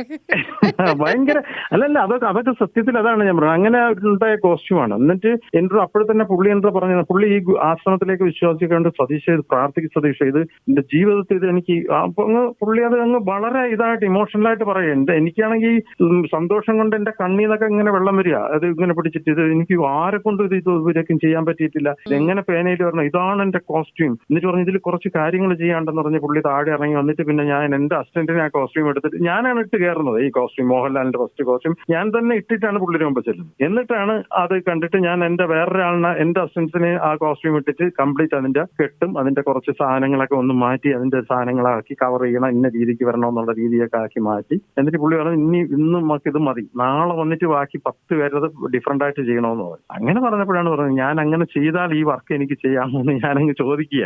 മനസ്സിലായില്ലേ? അപ്പോഴാണ് പുള്ളി എന്താ പറഞ്ഞത്, സതീശ ഇത് കാലാപ്പാനിക്കാരും വലിയൊരു വർക്കാണ്, ഒത്തിരി ആൾക്കാരുണ്ട്, 2 കോസ്റ്റ്യൂം ഡിസൈനർമാരാണ് അവിടെ ഇരിക്കുന്നത്, അവര് ഇത് പക്ഷെ ഇത് സതീഷ് ഇത്രയും വെറൈറ്റി ആയിട്ട് ഇത്രയും ഞാൻ ഉദ്ദേശിച്ച സാധനം ചെയ്തിട്ട് ഇത് എങ്ങനെ വേറൊരാളുടെ കൊടുക്കും, എങ്ങനെ ചെയ്യും ഇത് കിട്ടിയാൽ? ഞാൻ പറഞ്ഞു കോസ്റ്റ്യൂമിന് ഒരു പ്രോബ്ലം വരാത്ത രീതിക്ക് ചെയ്തോളാം. അപ്പൊ പുള്ളി കുറെ നേരം ആലോചിച്ച് ഇങ്ങനെ ഇരുന്നിട്ട് പറഞ്ഞു എന്തായാലും അതൊരു ശരിയാണല്ലോ, ഒരു കാര്യം ചെയ്യും, എങ്കിൽ അതിന് വേണ്ടിയിട്ടുള്ള പണി തുടങ്ങിക്കോളൂ, ഞാൻ ആ ഒരു കമ്പനിയിൽ പറയാം. അങ്ങനെയാണ് ആ കോസ്റ്റ്യൂം, ഗുരുവിന്റെ കോസ്റ്റ്യൂം എന്നിലേക്ക് വരുന്നത്. അതൊരു ചരിത്രമായി മാറുകയായിരുന്നു. അതൊരു ചരിത്രമായി മാറി കേട്ടോ ഗുരു സിനിമ എനിക്ക് വേണ്ടിയിട്ട്. കാരണം ഇന്നും അത് ഇപ്പൊ ഈ ദേവദൂതൻ പോലെ എനിക്ക് തോന്നുന്നു ഫസ്റ്റില് അതിന്റെ ഫിലിം നമ്മൾ പോയി നോക്കി, ഞാനും രാജീവേട്ടനൊക്കെ പ്രസാദ് സ്റ്റുഡിയോയിലൊക്കെ ഒത്തിരി അന്വേഷണം നടത്തി, അതിന്റെ ഫിലിം ഇല്ല. അയ്യോ, ഞാൻ ചോദിക്കാനിരിക്കുന്നു സാർ, കാര്യം എവിടെങ്കിലും കിട്ടുമോ? കാര്യം ഞാനൊന്നും അത് തിയേറ്ററിൽ കണ്ട ഒരു പ്രായമായിരുന്നില്ല. ഒത്തിരി അത് അന്വേഷണം നടത്തി. ഇപ്പോഴും അതിന്റെ വേറെ അന്വേഷണത്തിലാണ്. അത് അവിടെ നിന്നൊക്കെ കുറച്ച് അങ്ങോട്ടും ഇങ്ങോട്ടും ഒക്കെ സ്പ്ലിറ്റ് ചെയ്തതിന്റെ എവിടെയെങ്കിലും ഉണ്ടോ എന്ന് കണ്ടുപിടിക്കാം. അതിനിപ്പോ മുത്തുരാജ് ഇപ്പൊ ഇന്ത്യൻ ടൂവിന്റെ ഒക്കെ തിരക്കിലാണ്. മുത്തുവേട്ടനും കൂടെ വന്നതിന് ശേഷം ഒരു അന്വേഷണം കൂടെ നടത്താനായിട്ടിരിക്കുകയാണ്. കാരണം അങ്ങനെ ഇറങ്ങേണ്ട ഒരു മൂവി അതാ. ശരിക്കും അന്ന് ആ ഇലാമപ്പഴമൊക്കെ ശരിക്കും എന്തായിരുന്നു സതീശ ചെയ്തത്? അത് എന്ത് ഫ്രൂട്ട് വെച്ചിട്ടായിരുന്നു അതിനെ ഉണ്ടാക്കിയത്? അത് ഫ്രൂട്ട് പപ്പായാണ്. ഓക്കെ, നമ്മുടെ പപ്പായാണ് ഫ്രൂട്ട്. പിന്നെ അത് ഉണ്ടാക്കിയേക്കുന്നതെന്ന് പറയുമ്പം നമുക്ക് അത് അത് ഉണ്ടാക്കിയേക്കുന്ന ടെക്നിക്ക്, അത് അതിന്റെ അകത്തിരിക്കുന്ന കുരു എന്ന് പറയുന്നത് നമ്മളെ കപ്പ മശീനിയിലെ കപ്പ അത് മറ്റേ ഫൈബറിൽ ഇത് കവർ ഉണ്ടാക്കിയിട്ട് കപ്പ കട്ട് ചെയ്ത് അതിന്റെ ഷേപ്പിനകത്ത് കുരുവായിട്ട് എടുത്ത് പൊട്ടിക്കുന്നത് കപ്പയാണ്. അത് ആണ്. പിന്നെ അതിന്റെ ആ കവർ പാക്ക് ചെയ്തിരിക്കുന്നത് പറഞ്ഞാൽ നമ്മുടെ കോള് കട്ട് ചെയ്തിട്ട് പറയാം വേണമെങ്കിൽ. ടെക്നിക്കൽ അതൊരു ചെറിയൊരു എഡിറ്റിംഗ് ഉള്ളൊരു സാധനമാണ് അതിൽ യൂസ് ചെയ്തിരിക്കുന്നത്. ചില കാര്യങ്ങൾ നമ്മൾ സീക്രട്ട് ആയി വെക്കുന്നതാണ് അതിന്റെ ഭംഗി. അതെ അതെ അതെ അതെ അതെ അതെ അതെ അത് കാരണം എന്ന് പറഞ്ഞാൽ അതൊരു ഇതുണ്ട്. ശരിക്കും ഇതിന്റെ സാധാരണ എനിക്ക് തോന്നുന്നു ഒരു വ്യക്തി, ഒരു സാധാരണ മനുഷ്യൻ ഇത്രയും വലിയൊരു ഹെവി ടാസ്ക് കഴിഞ്ഞാൽ അടുത്തതൊന്ന് ബ്രേക്ക് എടുക്കാമെന്ന് വിചാരിക്കും. പക്ഷെ തൊട്ടടുത്ത് തന്നെ എനിക്ക് തോന്നുന്നു സതീഷേടാ നേരെ കയറി ചെല്ലുന്ന ദയയിലേക്ക്, അടുത്ത ഒരു പീരിയഡ്. ദയയിലേക്ക്, അതെ അതെ അതെ അതെ അതെ അതെ. അതും ഈ പറഞ്ഞ കണക്ക് ഭയങ്കര എക്സ്പീരിയൻസ് അല്ലേ നമ്മളത്. അതിന്റെയും അത് സത്യത്തില് അതിനും അതൊരു എന്താ പറയാ ഒരു ട്രീറ്റ്മെന്റ് അല്ല ഇത്. പക്ഷെ എനിക്ക് ഇത് ഈ കയറി ചെല്ലുകയല്ല എനിക്ക് സത്യത്തിൽ. ഇവരൊക്കെ ഈ വമ്പം മാസ്റ്റർമാരുടെ ഈ എന്താ പറയാ കലയുടെ എല്ലാം, ഇപ്പൊ രാജീവേട്ടനാണെങ്കിലും അടൂര് സാറാണെങ്കിലും അത് കണക്കാണ് ഈ ഇതിന്റെ ഒരു പെർഫെക്ഷനും മറ്റു കാര്യം എന്തും. കാരണം പുള്ളി എന്ന് പറയുന്നത് ഒരു സംവിധായകനല്ല, പുള്ളി എല്ലാം തെരഞ്ഞൊരു ആളാണ്. എന്ന് പറഞ്ഞാൽ കോസ്റ്റ്യൂമറാണ് അടൂര് സാറ്, ആർട്ട് ഡയറക്ടറാണ്, ക്യാമറമാനാണ്, ഇതെല്ലാം പഠിച്ച ഒരാളാണ്. കാരണം അത്രയ്ക്ക് എല്ലാത്തിനെ കുറിച്ചും അറിയാം പുള്ളി. ഇപ്പോഴും ചെയ്ത ഈ ലാസ്റ്റിൽ ചെയ്ത ദിലീപിന്റെയും കാവ്യയുടെ ലാസ്റ്റ് ചെയ്ത പടത്തിന് പോലും അദ്ദേഹം വന്ന് നിന്നാണ് പർച്ചേസ് ചെയ്യുന്നത്. ഓരോ സാധനം ഒരു തോർത്ത് പോലും പർച്ചേസ് ചെയ്യാൻ അദ്ദേഹം കൂടെ വരും. അത്ര സിനിമ അത്രയും ഇത് കാണുന്ന ഓരോ കാര്യത്തിനും അത്രയും കാണുന്ന ഒരാളാണ്. അപ്പൊ അങ്ങനെ ഒരു മഹാഗുരുവിന്റെ അടുത്ത് ആദ്യത്തെ അക്ഷരങ്ങൾ പഠിക്കാൻ പറ്റിയ സിനിമയുടെ. പിന്നെ അത് കഴിഞ്ഞ് വന്ന് രാജീവേട്ടൻ എന്ന് പറഞ്ഞാൽ രാജീവേട്ടനും അതേ കണക്കാണ്, ഒരു വളരെ ഇതായിട്ടൊരു കലാകാരൻ. ദയയുടെ ഒക്കെ മെറ്റീരിയൽ എടുക്കാനായിട്ട് സതീശ് കുറെ ഓടിയിട്ടുണ്ടോ? കുറെ കഷ്ടപ്പെട്ടിട്ടുണ്ടോ? ഒത്തിരി ഒരുപാട് സ്ഥലങ്ങൾ. അതിന്റെ മെറ്റീരിയൽ, അതിന്റെ ജുവൽസിന് ഡൽഹി പർച്ചേസ് ഉണ്ടായിരുന്നു, ബോംബെ പർച്ചേസ് ചെയ്തു, പിന്നെ ചെന്നൈ, പിന്നെ നമ്മുടെ നാട്ടില് പല പല പല പല പല സ്ഥലങ്ങളും പോകണം. കാരണം ആ ലൈൻസും കാര്യമൊക്കെ കിട്ടാനേ അന്നത്തെ ആ ഒരു. കാരണം ഇത് എന്തെന്ന് പറഞ്ഞാൽ നമ്മൾ 4-5 ദിവസത്തെ ക്ലാഷ് വർക്കിന് വേണ്ടി വേണു സാർ വരുമ്പോഴത്തേക്ക് നമ്മുടെ ഗുരുവിന്റെ ആൽബം കണ്ടിട്ടാണ് പുള്ളി പറഞ്ഞത് ഇത് ഇയാൾ നന്നായിട്ടുണ്ടല്ലോ എന്ന് പറഞ്ഞ് രാജീവേട്ടനെ കൊണ്ട് എന്നെ വിളിപ്പിച്ച് പരിചയപ്പെട്ട് വേണു സാർ പറഞ്ഞു ഞാൻ ഇങ്ങനെ ഒരു പടം ചെയ്യുന്നുണ്ട്, അതിനും ഈ കോസ്റ്റ്യൂം ഡിസൈനർമാരൊക്കെ ഏകദേശം ഓക്കെ ആക്കിയിട്ടുണ്ട്, പക്ഷെ എനിക്കിത് കണ്ടിട്ട് നമുക്ക് ഇങ്ങനത്തെ ഒരു മേക്കിംഗ് ആണ് വേണ്ട. അവർ ഈ മറ്റേ കംപ്ലീറ്റ് കിന്നരിയും കാര്യമൊക്കെ വെച്ച് വന്ന് ഞാൻ ആദ്യമേ അത് മാറ്റി.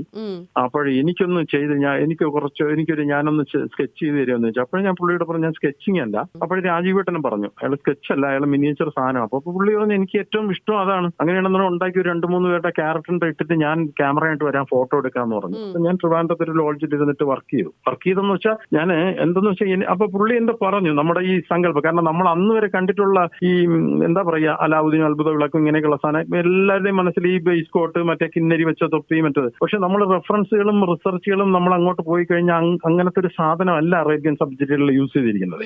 അപ്പൊ അതിനൊക്കെ കുറേ സംഭവങ്ങളുണ്ട്. അത് കാരണം എന്ന് വെച്ചാൽ അത് പിന്നീട് ഞാൻ ആ ഒരു പാറ്റേൺ പിടിച്ച് അതിന്റെ സംഭവം കാര്യങ്ങളെല്ലാം കംപ്ലീറ്റ് കൊണ്ടുവന്ന് കാണിച്ച് പുള്ളി ഫോട്ടോ എടുത്ത് 7 ആർട്സിനും MD സാറിനും അയച്ചു. അപ്പൊ MD സാറും 7 ആർട്സിൽ നിന്നും ഓക്കെ പറഞ്ഞു. അങ്ങനെയാണ് ഞാൻ അതിൽ ജോയിന്റ് ആവും. പിന്നെ MD സാർ കുറെ ബുക്കുകൾ തന്നു, വേണു സാർ ബുക്സുകൾ തന്നു. ബുക്സ് എന്ന് വെച്ചാൽ അതിലൊന്നും അത് നമുക്ക് വായിക്കാനുള്ള ബുക്കാണ്. അത് എന്തൊക്കെയാണ് അന്നത്തെ കോസ്റ്റ്യൂംസിൽ അവർ ഉപയോഗിച്ചിരിക്കുന്ന സ്ട്രൈപ്സ് ഇങ്ങനെയൊക്കെ പറഞ്ഞിട്ടേ ഉള്ളൂ. അതൊക്കെ നമ്മളപ്പോൾ അതിന്റെ ഒരു രീതി അനുസരിച്ചിട്ട് അത് കണ്ടെഴുതണം. പിന്നെ അതല്ല ചുമ്മാ വരകൾ ഇട്ടിട്ടുണ്ട്, ബ്ലാക്ക് ആൻഡ് വൈറ്റ് ബുക്കാണ്, അല്ലാതെ ഫോട്ടോസ് ഒന്നും അല്ല. അപ്പൊ അങ്ങനെ കുറെ സാധനങ്ങൾ ഇതൊക്കെ കിട്ടിയിട്ടുണ്ട്. അപ്പൊ അത് ഞാൻ പറയുന്നില്ലേ, അവർ രണ്ട് ഭയങ്കര മാഷുമാരാണ്. അത് MD സാർ പിന്നെ സ്ക്രിപ്റ്റിൽ തന്നെ എഴുതി വെച്ചിട്ടുണ്ട്. കാരണം അദ്ദേഹത്തിന് അറിയാന്നുള്ള പല പല കാര്യങ്ങൾ MD സാറിന്റെ ഒക്കെ സ്ക്രിപ്റ്റിൽ നമുക്ക് ഒരാളിന് കോസ്റ്റ്യൂം ചെയ്യാനും അഭിനയിക്കാനും സത്യത്തിൽ അത് വായിച്ചു കഴിഞ്ഞാൽ സംവിധാനം ചെയ്യാൻ പോലും ഭയങ്കര എളുപ്പം നമുക്ക് തോന്നി. അത്ര രസകരമായിട്ട് സ്ക്രിപ്റ്റ് വായിക്കുമ്പോഴത്തേക്ക് എഴുതി വെച്ചിട്ടുണ്ട്. ആദ്യത്തെ ഈ പടങ്ങളെല്ലാം സാർ ചെയ്തത് ഒരു പീരിയഡ് ബാക്കോട്ട് ആണെങ്കിൽ ഇപ്പൊ നമ്മൾ പറയുന്ന ദേവദൂതൻ, ഞാൻ മിനിഞ്ഞാന്ന് കഴിഞ്ഞ ദിവസം ദേവദൂതനല്ല, ഇത് കഴിഞ്ഞ് ദയെന്ന് നേരെ ചാടി വരുന്ന നമ്മൾ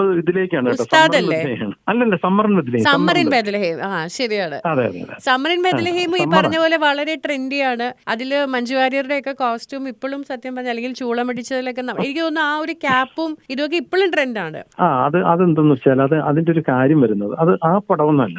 ഞാൻ 2-3 പടങ്ങൾ ഞാൻ ചെയ്ത പടങ്ങൾ പറയാം. ഒന്ന് സമ്മർ ഇൻ ബെത്ലഹേം ആയാലും സ്വപ്നക്കൂടായാലും ഫ്രണ്ട്സ് എന്ന് പറയുന്ന പടമായാലും ഇങ്ങനെ ഒരു നിലാപക്ഷി, പിന്നെ ഈ പടങ്ങളൊന്നും നിങ്ങൾ നോക്കുമ്പോഴത്തേക്ക് ഒരു സാധനവും ഇപ്പോഴും കണ്ടാലും നമുക്ക് ബോർ തോന്നൂല. ചില സാധനത്തിന്റെയൊക്കെ ടീഷർട്ടിന്റെ ഒക്കെ ഒരു ഇന്നത്തെ ആ ഒരു ഷേപ്പ് മാറുമെങ്കിലും അതിന്റെ കളർ കോമ്പിനേഷൻ ഒന്നും നിങ്ങൾക്ക് ഒരിക്കലും, കാരണം ഞാൻ അങ്ങനെയുള്ള കളേഴ്സ് യൂസ് ചെയ്യൂല. പിന്നെ ഒരു കാര്യം എന്ന് വെച്ചാൽ എനിക്ക് രാജീവേട്ടന്റെ ഒരൊറ്റ വാക്കിൽ നിന്ന് കിട്ടിയത് ഞാൻ എന്റെ ഇതുവരെയുള്ള എന്റെ വർക്കുകളിൽ ഞാൻ അത് ഫോളോ ചെയ്യും. രാജീവേട്ടൻ പറഞ്ഞതെന്ന് പറഞ്ഞാൽ ഗുരുവിന്റെ കംപ്ലീറ്റ് ഷൂട്ട് ഏകദേശം കഴിഞ്ഞ് മറ്റേ കോസ്റ്റ്യൂമൊക്കെ ഇട്ടിട്ട് പറഞ്ഞു ഈ ലാലേട്ടന്റെ ഇൻട്രൊഡക്ഷൻ എടുക്കുന്നുണ്ട്. അത് മറ്റേ നമ്മൾ ആ ഇതിലേക്ക് വന്ന് വീഴുന്ന സംഭവം ഉണ്ടല്ലോ, നമ്മുടെ ഈ മഞ്ഞുമലയൊക്കെ ഇടിഞ്ഞ് വന്ന് വീഴുന്ന പടം കണ്ടോ? ഗുരു പിന്നെ മഞ്ഞുമലയിൽ അദ്ദേഹം കാല് തന്നെ വീഴുന്നത്.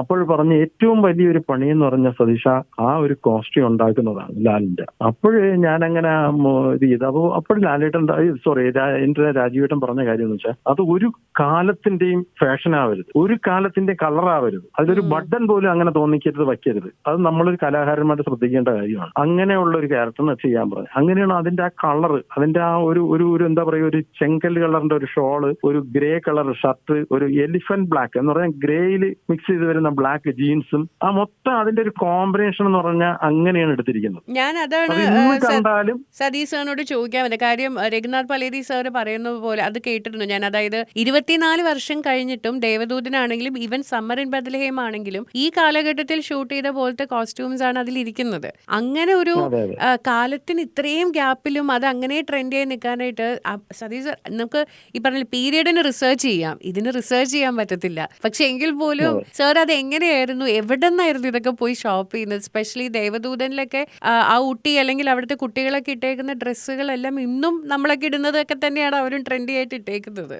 അത് തന്നെയാണ്. അതല്ല നമ്മൾ അതിന്റെ ഒരു മെയിൻ കാര്യം എന്ന് വെച്ചാൽ നമ്മളൊരു കളർ കോമ്പിനേഷൻ ഒരു ഭയങ്കര ഒരു പ്രധാനപ്പെട്ട ഒരു കാര്യമാണ്. നമ്മൾ ഈ കളർ കോമ്പിനേഷൻ എന്ന് പറയുന്ന ഒരു സാധനം പിടിക്കുക എന്ന് പറഞ്ഞാൽ അത് ഈ നമ്മൾ കളർഫുൾ ആക്കണമെന്ന് ചിലപ്പോൾ സംവിധായകരും ക്യാമറമാനും ഒക്കെ പറഞ്ഞാലും ഞാൻ എന്ത് കളർഫുള്ളിലേക്ക് പോയാലും എനിക്കൊരു കളർഫുള്ളിന്റെ ഒരു പർച്ചേസിന്റെ ഒരു ഏരിയ ഉണ്ട്. ഞാൻ ആ മറ്റേ അല്ലാതെയുള്ള ഈ ഭയങ്കര ബ്രൈറ്റ് യെല്ലോയോ അല്ലെങ്കിൽ ബ്രൈറ്റ് റെഡ് ഇങ്ങനെയുള്ള സാധനത്തിലേക്ക് ഞാൻ പിടിക്കില്ല. അവിടെയൊക്കെ എന്ന് പറഞ്ഞാൽ നമുക്കൊരു ഷാർപ്പ് കട്ട്, അതിനൊരു കട്ട് വേണം. ആ കളറിനൊരു കട്ടുള്ള കളർ മാത്രമേ എന്റെ കണ്ണിന് പിടിക്കുകയുള്ളൂ. അത് കുട്ടിക്കാലം തൊട്ട് എനിക്ക് അങ്ങനെയാണ്. എന്റെ ചെറുതിലേ ഉള്ള, കാരണം ഭയങ്കര ഇതല്ല, അത് ഉള്ളിലുള്ള ഒരു സാധനമാണ്. അത് എപ്പോഴും നമ്മുടെ ഉള്ളിൽ നിന്ന് കിട്ടുന്നതാണ്. നമുക്ക് അന്ന് കൈയെത്തി നമ്മൾ പോകുന്ന സ്ഥലങ്ങളിലേക്ക് ഒരു സാധനം ഇങ്ങനെ, ഇത് സത്യത്തിൽ കോസ്റ്റ്യൂം ഹണ്ടിങ് ആണ്. നമ്മളിങ്ങനെ പോകുമ്പോൾ ഒരു ഷോപ്പിൽ കയറിയിട്ട് കഥാപാത്രത്തിനെ മനസ്സിലിട്ട് ഇങ്ങനെ കറങ്ങി കിടക്കുമ്പോൾ ഓരോന്നോരോന്ന് പൊക്കിയെടുക്കുക, അത് നമ്മൾ അസിസ്റ്റൻസിന്റെ കൊടുക്കുക, അപ്പോഴും നോട്ട് ചെയ്യുക ഇന്ന ആളിനെന്ന് പറഞ്ഞിട്ട് അതിങ്ങനെ മെഷർമെന്റ് അവർ ചെക്ക് ചെയ്യുന്നു. അപ്പൊ അതിങ്ങനെ ഒരു പ്രത്യേക ട്രാവലാണ്. ആ ട്രാവലിന് നമ്മളെ കണ്ണിൽ പതിയുന്നതാണ്. അതാണ് ആ സിനിമയിലും വരുന്നത്.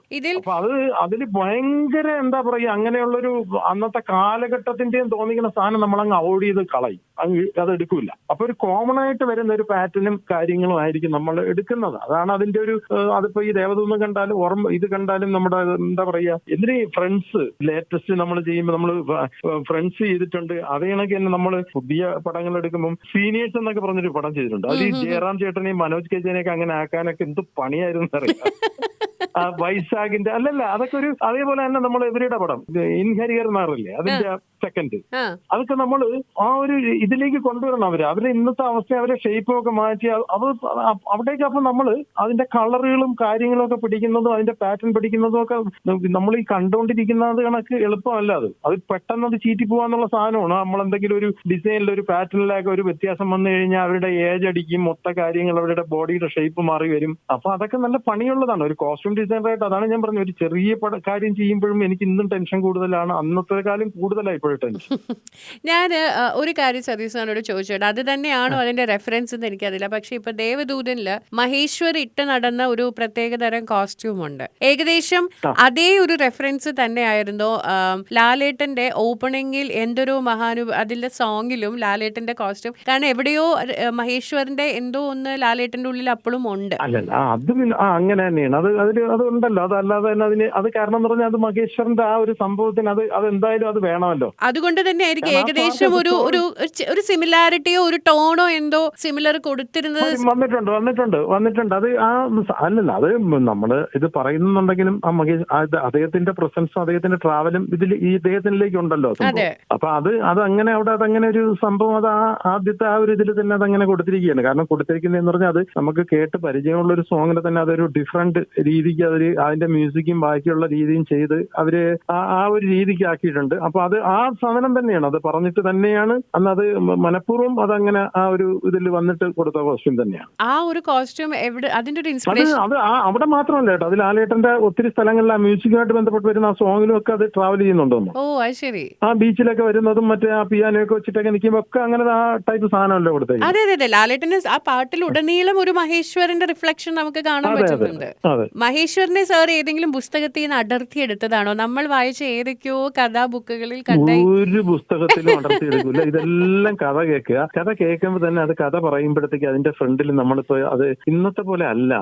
ഇന്ന് സിനിമ നമ്മൾ പോയി കഥ കേൾക്കാൻ ഇരിക്കുന്നതേ അല്ല. അന്നൊരു സംവിധായകനും തിരക്കഥാകൃത്ത് ആർട്ട് ഡയറക്ടർ കോസ്റ്റ്യൂം ഡിസൈനർ എന്ന് പറയുമ്പോൾ ഈ സിബി സാറ് കമൽ സാറ് പഴയ നമ്മുടെ രഞ്ജിത്ത് ചേട്ടൻ ഇവരുടെയൊക്കെ ഇരിക്കുമ്പോഴത്തേക്ക് അതിന്റെ നമ്മളൊരു സിനിമ കാണുന്ന അതേ സമയം കൊണ്ട് തന്നെ ഒരു ഇടയ്ക്ക് ഇന്റർവെല്ലിന്റെ സമയത്ത് മാത്രം നമ്മളൊരു ബ്രേക്ക് എടുത്ത് ഒരു ചായ എന്തെങ്കിലും കഴിച്ച് അതുന്നത് വരെയുള്ള എന്തെങ്കിലും കാര്യങ്ങൾ അത് ഡിസ്കഷൻ പോലും ചിലപ്പോൾ കാണൂല. അത് കഴിഞ്ഞിട്ട് ഇത് കംപ്ലീറ്റ് ആ ഒരു 3 മണിക്കൂറോ 2.5 മണിക്കൂറോ കൊണ്ട് കഥ പറഞ്ഞതിന് ശേഷമാണ് അതിന്റെ ഡിസ്കഷൻ. അപ്പോഴും തന്നെ നമ്മൾ കഥ കേട്ടുകൊണ്ടിരിക്കുമ്പോൾ തന്നെ കോസ്റ്റ്യൂം ചെയ്യുന്ന ആളുടെ മനസ്സിൽ കോസ്റ്റ്യൂമിന്റെ എല്ലാം ട്രാവൽ ഓടി എത്തിയിരിക്കും. ആ മേക്കപ്പ് ചെയ്യുന്നതിന്റെ മേക്കപ്പിന്റെ ഇത് വരും, ആർട്ടുകാരുടെ അടുത്ത് ആർട്ടിന്റെ ഒരു പോർഷൻ വരും. അപ്പൊ അത് നമ്മൾ അത് കഴിഞ്ഞിട്ടുള്ള ഒരു 10-20 മിനിറ്റ് കൊണ്ട് തന്നെ ഈ ക്യാരക്ടറുകളുടെ രൂപങ്ങൾ ഡിസ്കഷനിൽ കൂടെ അപ്പൊ ഫിക്സ് ചെയ്തിരിക്കും. അപ്പോൾ അവിടെ വെച്ച് എല്ലാവരും ധാരണയുണ്ട്. ഇപ്പൊ കോസ്റ്റ്യൂം എന്നിരിക്കുന്ന നമുക്ക് കോസ്റ്റ്യൂമിറ്റർ പറയാനാണെങ്കിൽ കോസ്റ്റ്യൂം പറയുമ്പോൾ തന്നെ അതിനോടനുബന്ധിച്ച് മേക്കപ്പിന്റെ രീതിയും ഫിനിഷ് ചെയ്യും. അതൊക്കെ അന്നൊരു ജോലിയുടെ ഒരു പ്രത്യേക ഭാഗമായിരുന്നു. ഇന്ന് സിനിമയിൽ എനിക്ക് ഈ അടുത്ത കാലങ്ങളിൽ പുതിയ സംവിധായകർ, പക്ഷെ അവര് നമ്മൾ തെറ്റ് പറയുന്നില്ല, അവരുടെ രീതിയും അവരുടെ സംഭവമാണ് വിജയം. അതുകൊണ്ടാണ് നമുക്ക് അതുമായിട്ട് സഹകരിച്ച് മുമ്പോട്ട് പോകാൻ ആ ട്രാക്കിലേക്ക് ഇറങ്ങാൻ പറ്റാത്തത് കൊണ്ടാണ് നമ്മൾ അവിടുന്ന് പിന്തിരിഞ്ഞത്. ഇന്ന് അതല്ല, ഇന്ന് അവര് ലാപ്ടോപ്പ് എടുത്തിട്ടും വേറെ മറ്റേ ഓരോ ഷാരൂഖ് ഖാന്റെ അതിൽ നിന്ന് കട്ട് ചെയ്തിട്ട് അതിന്റെ ഫേസ് മാറ്റിയിട്ട് നമ്മളെ തന്നെ കാണിച്ചത് ഇത് മതി, ഇന്ന സീനിൽ ഇത് മതി, വേറൊരു എല്ലാം. അപ്പം അവിടെ തന്നെ ചോദിക്കും, നമ്മൾ പറയുന്നത് അങ്ങനെയാണെന്നുണ്ടെങ്കിൽ നമ്മുടെ ആവശ്യം തന്നെ ഇതിലില്ല, നിങ്ങൾക്ക് പോയിട്ട് ഇത് പർച്ചേസ് ചെയ്ത് ചെയ്യാൻ പറ്റുള്ളൂ എന്ന് പറഞ്ഞിട്ട് അങ്ങനെ അഡ്വാൻസ് പോലും തിരിച്ചു കൊടുത്തിട്ട് നമ്മൾ തിരിച്ചു വന്നിട്ടുണ്ട് ഈ മൂവിക്ക് എന്നിട്ട്. ഞാൻ അത് തന്നെയായിരുന്നു സതീശനോട് ചോദിക്കാൻ വന്നത്. അതായത് ഇപ്പൊ നമ്മൾ സംസാരിച്ചതല്ല വളരെ ലെജൻസ് ആയ ക്ലാസിക് ഡയറക്ടേഴ്സിന്റെ കൂടെ വർക്ക് ചെയ്തിട്ട് ഇനിയിപ്പോ ന്യൂ ജെന്നിലേക്ക് വരുമ്പോൾ ഒരു വലിയ മാറ്റമുണ്ട്. ആക്ച്വലി അതിൽ ഒരു തുടക്കത്തിൽ എടുത്തു പറയാവുന്ന ഒന്ന് ബെല്ലാരി രാജയുടെ ഒരു ട്രെൻഡ് ആയിരുന്നു. ഇപ്പോഴത്തെ കാലഘട്ടത്തിൽ എല്ലാം ഒരു ട്രെൻഡ് സെറ്റിംഗ് ആണ്. ഇപ്പൊ ബെല്ലാരി രാജയ്ക്ക് കളർഫുൾ ജുബയും കറുത്ത മുണ്ടും എന്ന് പറയുന്നത് ഇന്നും ഓണം വന്നാലും ഏതെങ്കിലും ഒരു ആഘോഷത്തിൽ ആരെങ്കിലും ഇട്ടുകൊണ്ട് വരും. തീർച്ചയായിട്ടും. കാരണം ഓണം എന്നാലല്ല, നമ്മൾ ഇന്നും ഞാൻ ഈ അമ്മ ഷോ ഞാനാണല്ലോ സ്ഥിരം വർഷങ്ങളായിട്ട് ചെയ്യുന്നത്. അപ്പൊ എന്തെങ്കിലും ഒരു രീതിക്ക് അതിൽ മമ്മൂക്ക പറഞ്ഞത് തന്നെ അതിന്റെ അങ്ങനത്തെ ഒരു കോസ്റ്റ്യൂമിലായിരിക്കും ചിലപ്പോൾ എൻട്രി ആവണം. അത് ആരെങ്കിലും ഒരാൾ കാണും. അതിൽ ഈ ട്രെൻഡ് എന്ന് പറയുന്നത് ഒരു പ്രഷറാണോ സാർ? ലൈക്ക് അത് അങ്ങനെയൊക്കെ ഉണ്ടാക്കുക എന്ന് പറയുന്നത് ചിലർക്ക് അങ്ങനെയും വരില്ല, സതീഷ് ട്രെൻഡ് സെറ്റർ ആക്കണം മറ്റെന്ന് പറയുന്ന ഒരു പ്രഷർ ആവുമോ ശരിക്കും? ഇല്ല, അതില്ല കേട്ടോ. അത് കാരണം എന്ന് പറഞ്ഞാൽ അത് വേറൊരു കാര്യമുണ്ട്. അതിന്റെ ഫുൾ ക്രെഡിറ്റ് എന്ന് പറയുന്നത് അതിന്റെ റൈറ്റിങ്ങും അതിന്റെ ഡയറക്ടറും കൂടെ വിചാരിച്ച് അതിന്റെ സ്റ്റോറിയാണ്. സ്റ്റോറി എന്ന് പറയുന്ന ബ്രഹ്മം, അതിന് എന്ത് പറഞ്ഞാലും സംവിധാനം ഒന്നുമല്ല, കഥ എന്ന് പറയുന്ന കാമ്പ്. ആ കഥയില് കഥാപാത്രം എങ്ങനെ വരുന്നു ആ പവറാണ് നമ്മൾ പറയുക, ആ കഥാപാത്രത്തിന്റെ പവറിൽ കൂടിയാണ് ആ കോസ്റ്റ്യൂമിനെ കാണുന്നത് ആൾക്കാർ എന്നാണ് എന്റെ ഒരു വിശ്വാസം. അതിൽ കൂടെയാണ് ആ കോസ്റ്റ്യൂം വിജയിക്കുന്നത്. ഇപ്പം അതിന് വേറെ ഭയങ്കര കാര്യമൊന്നുമില്ല, ഒരു സിൽക്ക് ജുബ ഇട്ടിട്ട് ഇപ്പൊ അത് ആ കഥാപാത്രം അങ്ങനെ ഭയങ്കര വിജയം. ഇപ്പൊ ബ്ലാക്കിലെ മമ്മൂക്ക എന്ന് പറയുന്നത്, ബ്ലാക്കിലെ എന്ന് പറഞ്ഞാൽ ആ കഥാപാത്രത്തിന്റെ പഞ്ചാണ് ഷമ്മുഖം ഇടുന്ന ആ പാച്ചുമുള്ള ഷർട്ടും മറ്റേ പോക്കറ്റ് പാന്റും കാർഗോസും ഇതൊക്കെ വരുമ്പോഴത്തേക്ക് എന്ന് പറഞ്ഞാൽ ആ ഷമ്മുഖത്തിന്റെ ക്യാരക്ടറിന്റെ ഒരു പഞ്ചാണ്.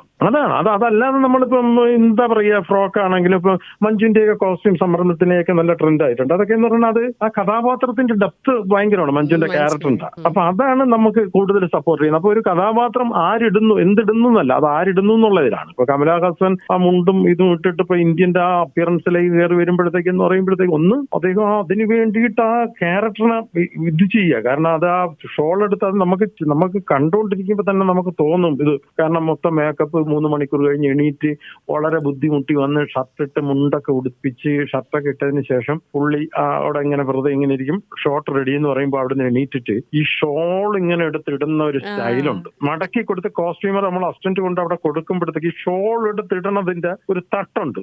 അവിടെ അങ്ങ് തട്ടി അങ്ങോട്ട് ഇട്ടിച്ച് പിന്നെ മുഖവും അങ്ങ് മാറും. അപ്പോഴും തൊട്ട് ക്യാരക്ടർ മാറും. അപ്പോഴും അതുന്നത് വരെ കണ്ട വെള്ളമുണ്ടും ഷർട്ടും അല്ല പിന്നെ നമ്മുടെ മുമ്പിൽ കാണുന്നത്. വിങ്ങി വരിക.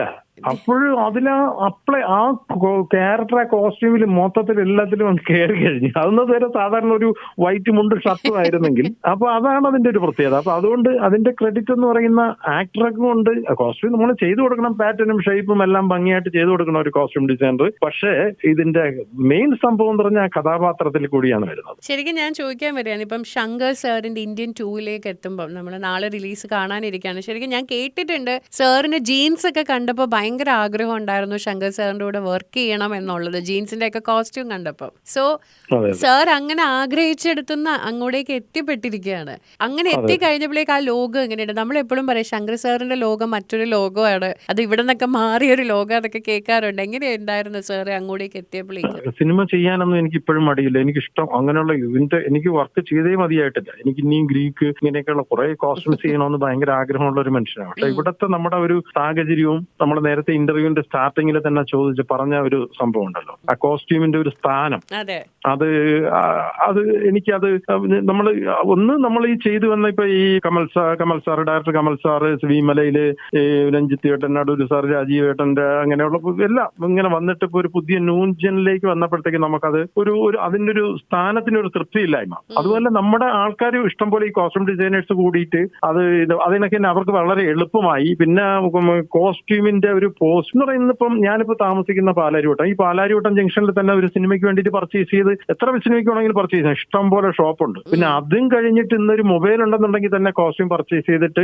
ആവശ്യമുള്ള തിരിച്ചെടുത്തിട്ട് തിരിച്ചയക്കാൻ പറ്റുന്ന ഒരു ഷോപ്പിംഗ് ആയി. മറ്റേതല്ല, നമ്മൾ സുരേഷ് ഗോപിയോ അല്ലെങ്കിൽ ജയറാം, സുരേഷ് ഗോപി ഇങ്ങനെയുള്ള അത് ഞാൻ എന്താ എടുത്തു പറയുന്നതെന്നോ അവരുടെയൊക്കെ സൈസ്, അപ്പം ഇവരുടെയൊക്കെ സൈസ് അതിനൊക്കെ തന്നെ അന്നൊരു വില്ലൻ ഉണ്ടെന്നുണ്ടെങ്കിൽ ഇപ്പൊ കീരിക്കാടൻ ജോസോ, ജോണി, മറ്റേ എല്ലാവരും അങ്ങനെ ഭയങ്കര സൈസുള്ളൂ. ഇവരുടെയൊക്കെ സൈസ് കിട്ടണമെങ്കിൽ മദ്രാസും ബോംബെയും ബാംഗ്ലൂരും പോകണം ഒരു ടീഷർട്ട് എടുക്കണമെങ്കിൽ. അപ്പൊ അവിടെ പോയി ഇത് തപ്പി എടുത്തിട്ട് ഇവിടെ കൊണ്ടുവരണം. അതിവിടെ വരുമ്പോൾ ഇവർക്ക് സംവിധായകനും കാര്യത്തിനും ഒക്കെ ഇഷ്ടം വരണം, ക്യാമറമാൻ അത് കറക്റ്റ് ആവണമെങ്കിൽ അത് പിന്നെ ഡയറക്ടർക്ക് ആ ക്യാരക്ടറുമായിട്ട് ഇഷ്ടം വരണം. അതൊരു ഭാരിച്ച ജോലി തന്നെയാണ്. ഭാരിച്ച ജോലി എന്ന് വെച്ചാൽ നല്ലൊരു അപ്പൊ നമുക്ക് ജോലി ചെയ്യുന്നു എന്നുള്ളൊരു തോന്നലുണ്ടാവും. എന്നൊക്കെ ഒരു സോങ്ങിനൊക്കെ പർച്ചേസിന് പോകുക എന്നൊക്കെ പറഞ്ഞാൽ ഇവരിവിടെ എല്ലാം റെഡി ആയിട്ടായിരിക്കും കംപ്ലീറ്റ് ഇരിക്കണം. നമ്മൾ പർച്ചേസ് ചെയ്ത് ഒക്കെ എത്തണത് തലേ ദിവസമായിരിക്കും ഇവിടെ കൊണ്ടുവന്ന് കോസ്റ്റ്യൂംസുമായിട്ട് വരണത്. ഇതിന്റെ കോമ്പിനേഷൻ സെറ്റ് ചെയ്ത് അവരിട്ട് നോക്കി, സംവിധായകൻ അതെല്ലാം തലേ ദിവസം ഇട്ട് ക്യാമറമാനും കൂടെ ഇരുന്ന് അത് കംപ്ലീറ്റ് കണ്ടു കഴിഞ്ഞിട്ട് നമ്മളുടെ ഓക്കെ പറയുന്ന ഒരു നിമിഷം ഉണ്ടല്ലോ, അവിടെ നമുക്കൊരു ഇന്ന് ഇവിടുന്ന് അങ്ങോട്ട് പോയാൽ ഓൺലൈനിൽ പർച്ചേസ് ചെയ്തിട്ട് അയക്കെ പടം ചെയ്യാമെന്ന്. അപ്പൊ അതുകൊണ്ട് ഒരു കോസ്റ്റ്യൂം ഡിസൈനർ എന്ന് പറഞ്ഞാൽ ഇന്ന് ഒരു വളരെ ഈസി എന്ന് വെച്ചാൽ പിന്നെ ഒന്നാമത് ഇന്ന് ഒരുപാട് ടേസ്റ്റ് ഉള്ള ആൾക്കാരാണ് വരുന്നത്. ഈ വരുന്നവർക്കും അതിന്റേതായ ടേസ്റ്റും കാര്യവും കൂടുതലുണ്ട്. പിന്നെ എല്ലായിടത്തും ഞാൻ പറഞ്ഞില്ലേ, എല്ലാ സ്ഥലത്തും ഈ പറയുന്ന ഷോപ്പുകളുണ്ട്. അപ്പോഴപ്പോഴും എടുത്തുകൊണ്ട് വന്ന് കൊടുത്തിട്ട് സാധനങ്ങൾ ചെയ്യാം. അപ്പൊ അതുകൊണ്ട് ഇന്നൊരു കോസ്റ്റ്യൂം ഡിസൈൻ അങ്ങനെയുള്ളതിനൊരു ഇതില്ലാത്തത് കൊണ്ടാണ് ഞാനപ്പോ അതെനിക്കും തോന്നി. അപ്പൊ ലൊക്കേഷനിൽ ചെന്ന് നിൽക്കുന്നത് എനിക്ക് തന്നെ ഒരു മടുപ്പ് പോലെ തോന്നി. അയ്യോ, നമ്മൾ വെറുതെ വന്ന് നിന്നിട്ട് പൈസ വാങ്ങിയിട്ട് പൈസ അതൊരു നമുക്കൊരു ബലം ഇല്ലാത്തത്. അതുകൊണ്ടാണ് ഞാൻ എന്തെങ്കിലും ഒരു കോസ്റ്റ്യൂം ഡിസൈനർ ഒരു തയ്യൽ മെഷീനിൽ കൂടി സ്റ്റിച്ച് ചെയ്ത് അല്ലെങ്കിൽ ആ ഒരു നമ്മുടെ കയ്യിൽ കൂടി മേക്ക് ചെയ്തെടുക്കുന്ന ഒരു കോസ്റ്റ്യൂമിലേക്കുള്ള ഒരു പടം ഇനി ചെയ്യുന്നുള്ളതെന്ന് തീരുമാനിച്ചത്. എനിക്കൊന്ന് ശങ്കർ സാറിന്റെ ഇന്ത്യൻ 2 അങ്ങനെ ഒരു കംപ്ലീറ്റ് സാറ്റിസ്ഫാക്ഷൻ. ശങ്കർ സാറിന്റെ ഇന്ത്യൻ 2 അങ്ങനെ തന്നെ ആയിരുന്നല്ലോ ഞാൻ പറഞ്ഞില്ല. ആദ്യത്തെ ആ ഒരു കോസ്റ്റ്യൂമിന്റെ പണി എന്ന് പറഞ്ഞാൽ ഞാൻ അബുദാബിയിൽ വരെ വന്ന് ആ കോസ്റ്റ്യൂമിനെ കുറിച്ച് കാണാനും പഠിക്കാൻ. ഞങ്ങളും ഇപ്പൊ ഭയങ്കര എക്സൈറ്റഡ് അതെന്താന്ന് ഇനി പറയാൻ വേണ്ടിട്ട്. അത് ഇനിയിപ്പോ അത് പറയാം കാരണം അപ്പൊ നാളെ പടം റിലീസാണ്. അതൊരു ഗോൾഡിന്റെ ഡ്രസ് ഉണ്ട്, സ്വർണത്തിന്റെ. അതാദ്യമായിട്ടാണ് ഞാനിപ്പോ ഒരു ഇതില് പറയുന്നത് ഇന്റർവ്യൂല്. അതിലൊരു സ്വർണം എന്ന് പറഞ്ഞാൽ അയാളുടെ വീടും അയാളുടെ അത് നാളെ ഇനിയിപ്പോ ഇറങ്ങുമ്പോഴത്തേക്ക് അത് ഇനി ബാക്കി കാണാം. അപ്പം സ്വർണത്തിലുണ്ടാക്കണം. അപ്പൊ അബുദാബിയിൽ ഒരു സ്വർണത്തിന്റെ ഷർട്ട് ഒരു ജ്വല്ലറിയിലുണ്ടെന്ന് പറഞ്ഞിട്ട് എന്റെ ഒരു ഫ്രണ്ട് വിളിച്ച് പറഞ്ഞിട്ട് അത് കാരണം ഇവിടെയൊക്കെ പല രീതിക്ക് നോക്കി. പക്ഷെ അവിടെ ഒന്ന് നോക്കുമ്പോൾ തന്നെ അതിന്റെ ഒരു പ്രശ്നം എന്ന് പറയുന്നത് നമുക്ക് ഈ കോസ്റ്റ്യൂം ഇട്ടിട്ട് വില്ലൻ ഫൈറ്റ് ചെയ്യണം, ഇത് ചെയ്യണം, മറിയണം ഒക്കെ ചെയ്യണം. അത് നമ്മളിനി എന്ത് രീതിക്ക് നമ്മളത് മേക്ക് ചെയ്ത് എടുത്തിട്ടിട്ടാലും അതെല്ലാം പിന്നെ ഇതാകും. പിന്നെ അതിന് ബേസ് ക്ലോത്ത് കൊടുത്തുകൊണ്ട് ക്ലോത്തിന്റെ പുറത്താണ് നമ്മൾ എന്ത് ചെയ്തത് ഈ സാധനം എല്ലാം പഞ്ച് ചെയ്ത് പ്രസ് ചെയ്ത് അത് അതേ കണക്കുള്ള രീതിയാക്കി. അതാണ് എന്റെ ആദ്യമായിട്ട് ശങ്കർ സാറിന് വേണ്ടിയിട്ട് ഞാൻ ചെയ്ത കോസ്റ്റ്യൂം. അതിപ്പോ നാളെ ഇന്നിപ്പോ പറയാൻ എന്തായാലും ഇപ്പൊ നാളെ പടം റിലീസ് അല്ലേ. എന്നാലും ഞങ്ങൾ അത് ഈ പറഞ്ഞ പോലെ പറഞ്ഞാലും സ്വർണത്തിന്റെ പറഞ്ഞാലും അത് കാണാനുള്ള ഒരു എക്സൈറ്റ്മെന്റ് ഉള്ളിൽ ഇപ്പോഴും ഉണ്ട് സാർ. എങ്ങനെയായിരുന്നു അത് പക്ഷെ അത് നിങ്ങൾ കാണുന്നതിന് അതല്ല, അതിന്റെ അത് എവിടെയെല്ലാം സ്ഥലങ്ങളിൽ പോയിട്ടാണെന്നറിയാതെ അങ്ങനെ ഒരു സംഭവമാക്കി എടുക്കുന്നത്. അത് പീസായിട്ട് എന്റെ ഒരു ഗോൾഡിന്റെ ഷർട്ട് അത് അബുദാബിയിലുണ്ട്. ഇത് അബുദാബിയിൽ ഒരു ഷോപ്പിലുണ്ടെന്ന് പറഞ്ഞിട്ട് അവിടെ പോയിട്ടാണ് അതിന്റെ ഒരു സംഭവം കണ്ട് അതിന്റെ രീതി പഠിച്ചിട്ട് നമ്മൾ വന്നിട്ട് അതിന്റെ മേക്കിങ്. കാരണം അതല്ലാതെ നമുക്ക് അതിന്റെ എങ്ങനെ വരും എന്നുള്ളൊരു കാര്യം അറിയില്ല. കാരണം പുള്ളിക്ക് സ്വർണത്തിൽ ഉണ്ടാക്കിയ സാധനം പോലെ തന്നെ വേണമെന്ന് പുള്ളിക്ക് ഇതുമാണ്. അതുപോലെ നമുക്ക് ആ സാധനം ഒരു 3 വർഷമെങ്കിലും ഇരിക്കണം ഡള്ളാവാതെ. അപ്പൊ നമുക്ക് സാധാരണ ഒരു സംഭവത്തിലൊന്നും ചെയ്യാൻ പറ്റില്ല. അപ്പം അതിന് വേണ്ടിയിട്ടുള്ള പ്ലേറ്റ് ചെയ്യാൻ പറ്റുന്ന രീതിക്ക് സ്വർണം കയറ്റി തന്നെ പ്ലേറ്റ് ചെയ്ത് അങ്ങനെ എടുത്ത് അങ്ങനത്തെ ഒരു അതിന്റെ ജുവൽസും അതിന്റെ മൊത്ത കാര്യങ്ങളും അങ്ങനെയാ. അതിന്റെ സെറ്റിന് വേണ്ടിയിട്ട് പോലും എനിക്ക് തോന്നുന്നു ആർട്ട് ഡയറക്ടർ 8 കോടിയോളം ചെലവാക്കിയിട്ടൊക്കെയാണ് ചെയ്തിരിക്കുന്നത്. ശരിക്കും സാർ ഇതിന്റെ ഒരു മേക്കിംഗ് വീഡിയോ ഇന്നത്തെ കാലത്ത് അതൊരു ട്രെൻഡാണ് വേറെ. പക്ഷെ എന്നാലും സാർ എടുത്തു വെച്ചോ ഇതൊക്കെ എങ്ങനെ ചെയ്തു എന്ന് ആളുകൾ അറിയില്ല. അങ്ങനെയല്ല, ഇതിന്റെ ഗോൾഡ് ഡ്രസ് ഉണ്ടാക്കണതിന്റെയൊക്കെ ചെറുത് എന്റെ മൊബൈലിലെടുത്ത് ഞാൻ ഒരു കാര്യം എനിക്ക് ഇന്നും പലരും ഇൻട്രസ്റ്റ് ചോദിക്കും. ഞാൻ എന്റെ ഒരു ഗുരുവിലൊക്കെ ഉള്ള ഒരു എന്താ പറയാ അങ്ങനത്തെ ഒരു ഫോട്ടോ അതെനിക്ക് തോന്നുന്നേയില്ല. പിന്നീട് എപ്പോഴെങ്കിലും ആരെങ്കിലും എന്തെങ്കിലും ചോദിക്കുമ്പോൾ തോന്നുമെങ്കിലും എന്തോ അതങ്ങനെ നമ്മളങ്ങ് ചെയ്തിട്ടിട്ട് അങ്ങനെ അങ്ങ് പൊക്കോണ്ടിരിക്കുക. അല്ലെങ്കിൽ ഞങ്ങളൊക്കെ എങ്ങനെ അറിയൂ ഇത്? അങ്ങനെ പോകരുത്, അങ്ങനെ പോകരുത്, ഞങ്ങളൊക്കെ അറിയണ്ടേ.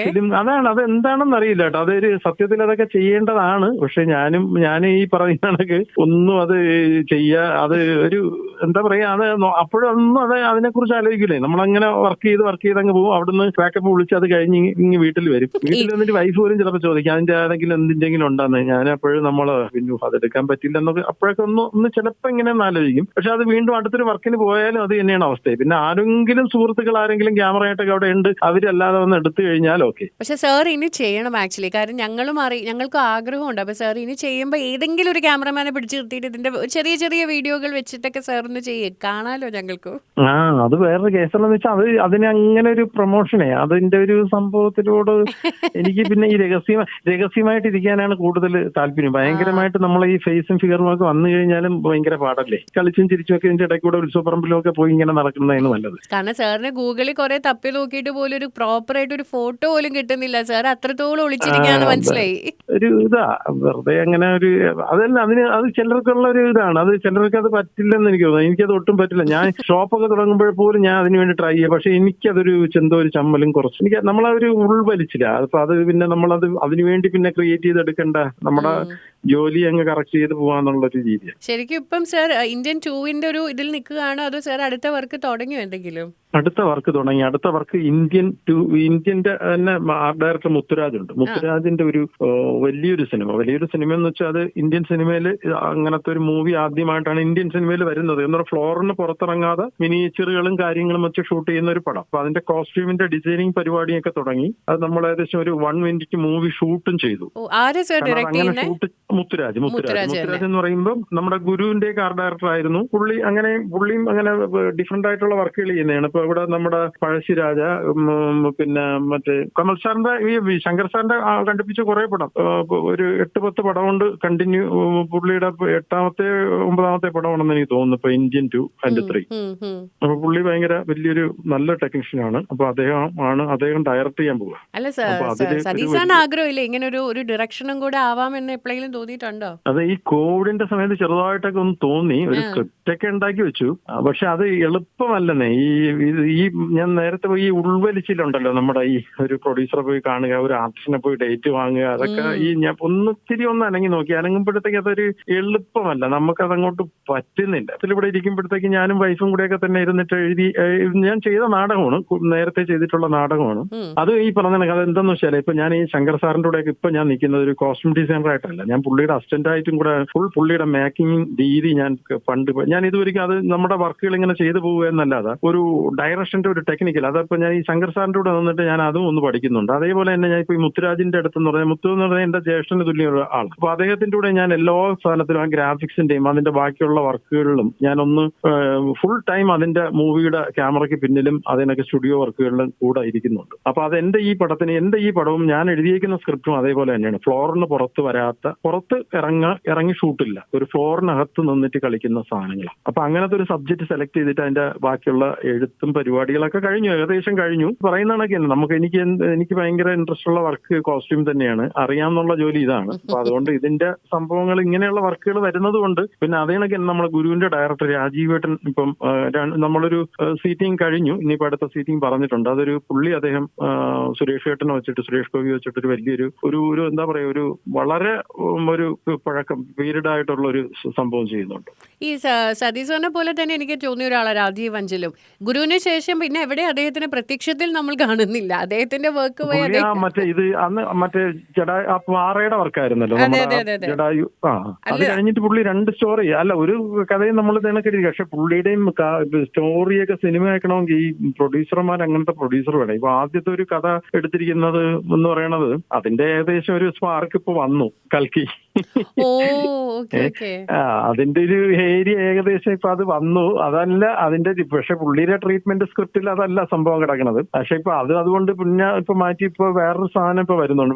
അതാണ് സ്റ്റോറി. അത് നല്ല ഉഗ്രം സബ്ജക്റ്റാണ്, സുരേഷ് ഏട്ടനെ വെച്ചിട്ട്. അത് പക്ഷെ ഗോകുലം പ്രൊഡക്ഷനൊക്കെയാണ്. അപ്പൊ അതിന്റെയും കുറച്ച് റെഫറൻസും കാര്യങ്ങളൊക്കെ എടുത്തൊക്കെ വിട്ടിട്ട് അതിന്റെയും പണിയുണ്ട്. പിന്നെ എനിക്കിപ്പോ ഈ മുത്തുവേട്ടന്റെ പടം ആണ് മിക്കവാറും ഇമ്മീഡിയറ്റ് വരുന്ന വർക്ക്. നമ്മൾ കണ്ട് അത്ഭുതപ്പെട്ട അല്ലെങ്കിൽ നമ്മളെ ഞെട്ടിച്ച ഒരുപാട് കോസ്റ്റ്യൂമുകളുടെ പിന്നിൽ സതീഷ് സാർ ഉണ്ടായിരുന്നു. പക്ഷെ ഈ പറഞ്ഞ പോലെ മലയാളികൾക്ക് ഈ പേര് അങ്ങോട്ട് ഇനിയും മനസ്സിൽ വരാനുണ്ട്. കാര്യം ഇങ്ങനെ ഒളിച്ചു നടക്കുവാണല്ലോ, അധികം ഒന്നും പിടികൊടുക്കാതെ സന്തോഷം വർക്കിൽ മാത്രം കണ്ട്.